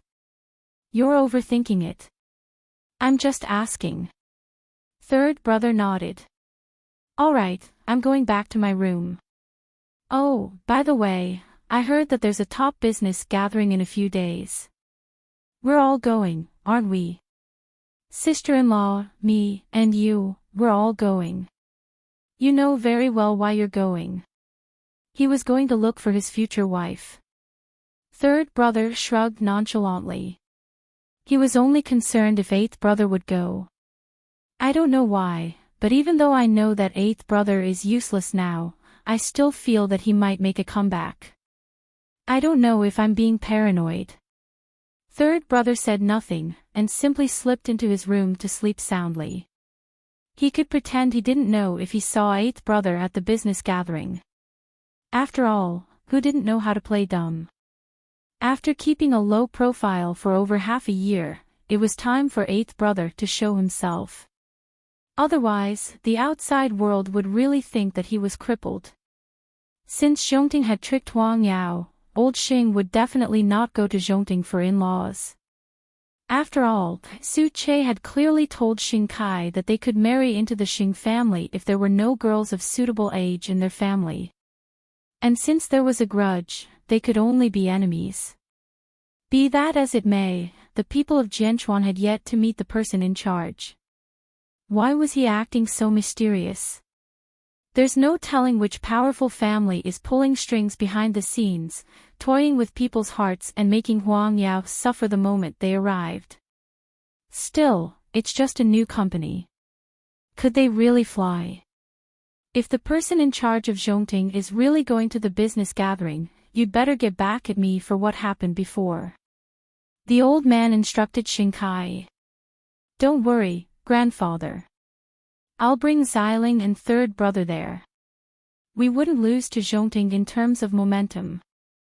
Since you've made all the arrangements, go back and rest. By the way, second brother, don't ignore Xiling's feelings just because you're worried about work. Spend more time with her when you have time.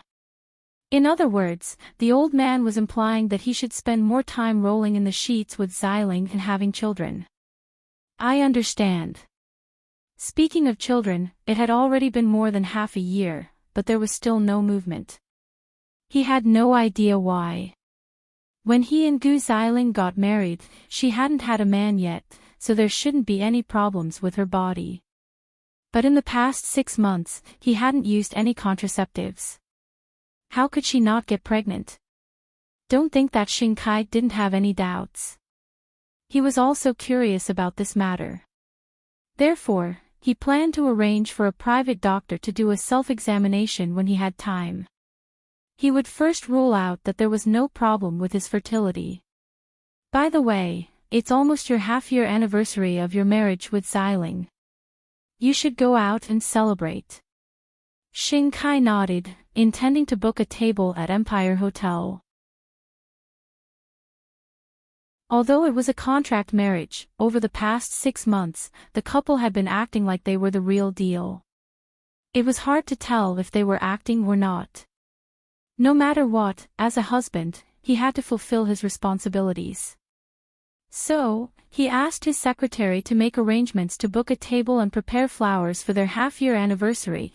Feng Shanshan had lost a child, but that B***starred was drinking and dating beautiful women in a hotel. Feng Shanshan found out where her ex-boyfriend was from their mutual friend and took a taxi to Empire Hotel. She didn't want this man, but she wanted justice for the child.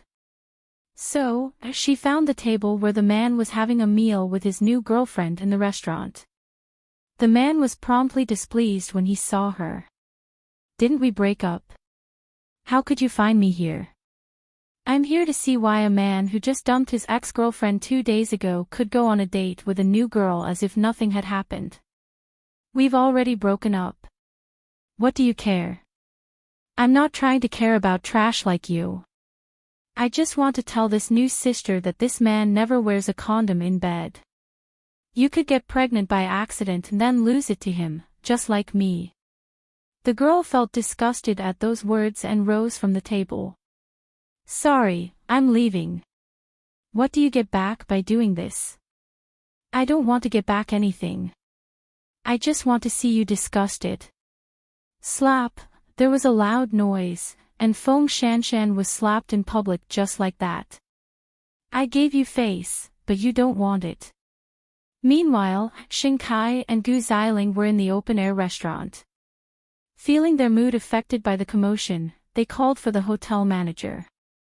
"What are the security guards doing in this hotel?" "I'm really sorry, Chief Xing and Mrs. Xing.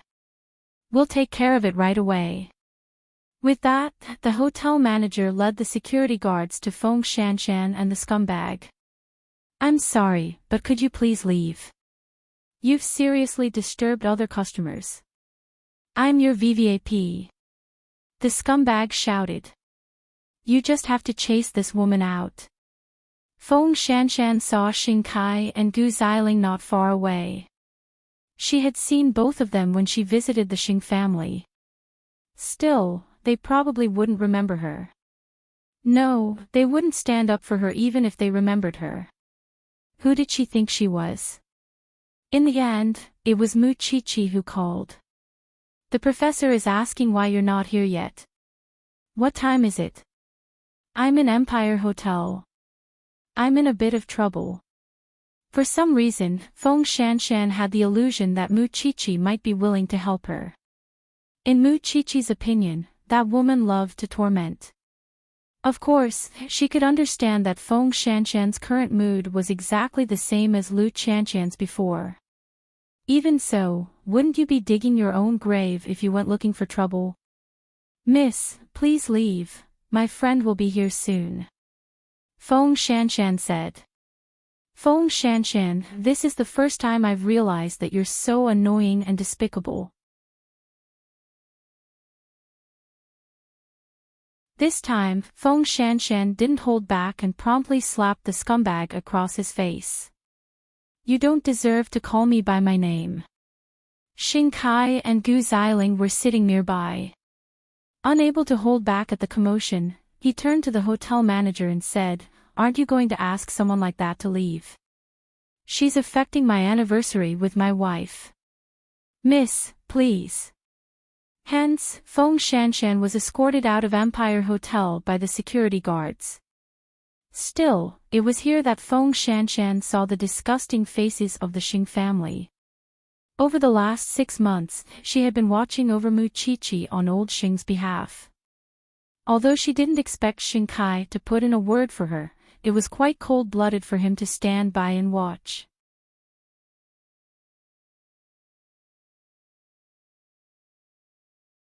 Chapter 427. When Mu Chi-Chi arrived at Empire Hotel, she found Feng Shanshan crouching at the entrance, with the hotel's security standing beside her. Mu Chi-Chi walked up to her in disappointment. "You're my enemy. Shouldn't you at least have the self-awareness of being my enemy?" Feng Shanshan looked up, her face streaked with tears. All she felt was that she was ridiculous, pathetic, and trampled upon. Now, I finally understand the benefits of being rich. Don't tell me you're even more perverted after being provoked. Muchichi pulled her up from the stairs. If a person wants to be respected, money is secondary. First, you have to think highly of yourself.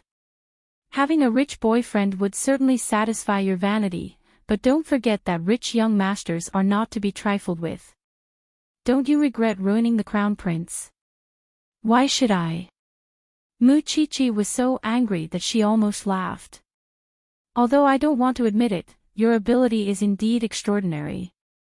With these, you can also reap a good life. Why must you go to a fancy trash can to find a man? I didn't expect that I have such a high opinion of you. Hurry up and clean up your ugly face. Report to the forensics lab. Muchichi did not want to waste any more time on Feng Shanshan. However, that scumbag of a boyfriend had just stepped out of the hotel. When they saw each other, they hurriedly approached. You slut, you haven't left yet. Great. Helpless, Muchichi went up to him and pushed him away. I know you don't care that Feng Shanshan had a child in her, but you should do some good for yourself. The scumbag laughed when he saw that it was Muchichi. And here I was wondering who it was. I didn't expect it to be the bride, Muchichi. What? You ruined the crown prince, and now you want to drag another man down with you. Are you sure you want to fight me head-on with your meager assets? Muchichi asked in return. Who knows, you might end up worse than Feng Shanshan tomorrow. Considering her identity as a member of the Shin family, the scumbag did not dare to spout nonsense. So, he found an excuse to warn Feng Shanshan, don't ever appear in front of me again. Otherwise, I'll beat you up every time I see you. Scum like him, you still don't want to admit it. Were you blind before? Feng Shanshan had nothing to say. In fact, she felt that she was quite a scumbag. Now, it was just retribution. After thinking it through, Feng Shanshan wiped away her tears and said to Muchichi, let's go. Let's go there now. Don't think I'll give in to you just because you helped me. Do I need you to let me? Both of them quickly rushed to the forensics lab, but the couple who had been enjoying a candlelit dinner at Empire had left the hotel as well. Still, when the waiter helped him get the car, he heard that Muchichi had been there just now. Although they were both in Jianchuan, it had been over half a year since he last saw Muchichi. He didn't know whether the woman who ruined Eighth Brother's future had become more tricky and difficult to deal with. Come to think of it, the Shin family's upbringing isn't too good. There's no telling how long Xing Xiao could tolerate Muchichi if he goes. No matter how long he can tolerate, the Xing family can't let him come back. Xing Kai told his wife coldly. His mood had changed the most over the last 6 months. Xing Xiao did not want anything back then. He just wanted Muchichi alone, leaving behind the huge business of Huang Yao. He had gone through so much to bring Huang Yao to a higher level, and he would never be so generous as to hand over his fruits of labor. Moreover, he liked the feeling of dominating others. Still, the girl who caused trouble just now was hired by Grandpa. Aren't we being a little unreasonable for not saying a word for her? Gu Xiling was still keeping the matter in mind. Still, she wasn't really concerned about Feng Shanshan. She simply wanted to test Xing Kai and see if he was paying attention to that girl. Xing Kai shook his head and opened the car door for Gu Xiling. She's hired by Grandpa. What does it have to do with us? Gu Xiling was only satisfied then. Little did she know that she had almost knelt for Feng Shanshan later. Feng Shanshan's love and hate were both strong, and she naturally held a grudge against Xing Kai and his wife. As for Muchichi, she felt that she and Muchichi were very much alike now. Who wouldn't go crazy around people like the Xing family? It was clear from how old Xing had paid her to keep an eye on Muchichi for half a year that the old man's strong desire for control was evident. When they returned to the forensics lab, there was a new breakthrough in the case of the high heels. First, they had confirmed that the murder weapon was an extremely sharp knife, and that the knife was made with the aid of a certain instrument, which was why it didn't take much effort to cut off the victim's limbs. Secondly, he confirmed the connection between the high heels. All three girls had bought them from the same online store. With this information, they could lock onto the next shoe buyer and ensure their safety. Both Muchichi and Feng Shanshan breathed a sigh of relief when they had a clue. At the very least, there would always be good things happening, and not everything would be so terrible.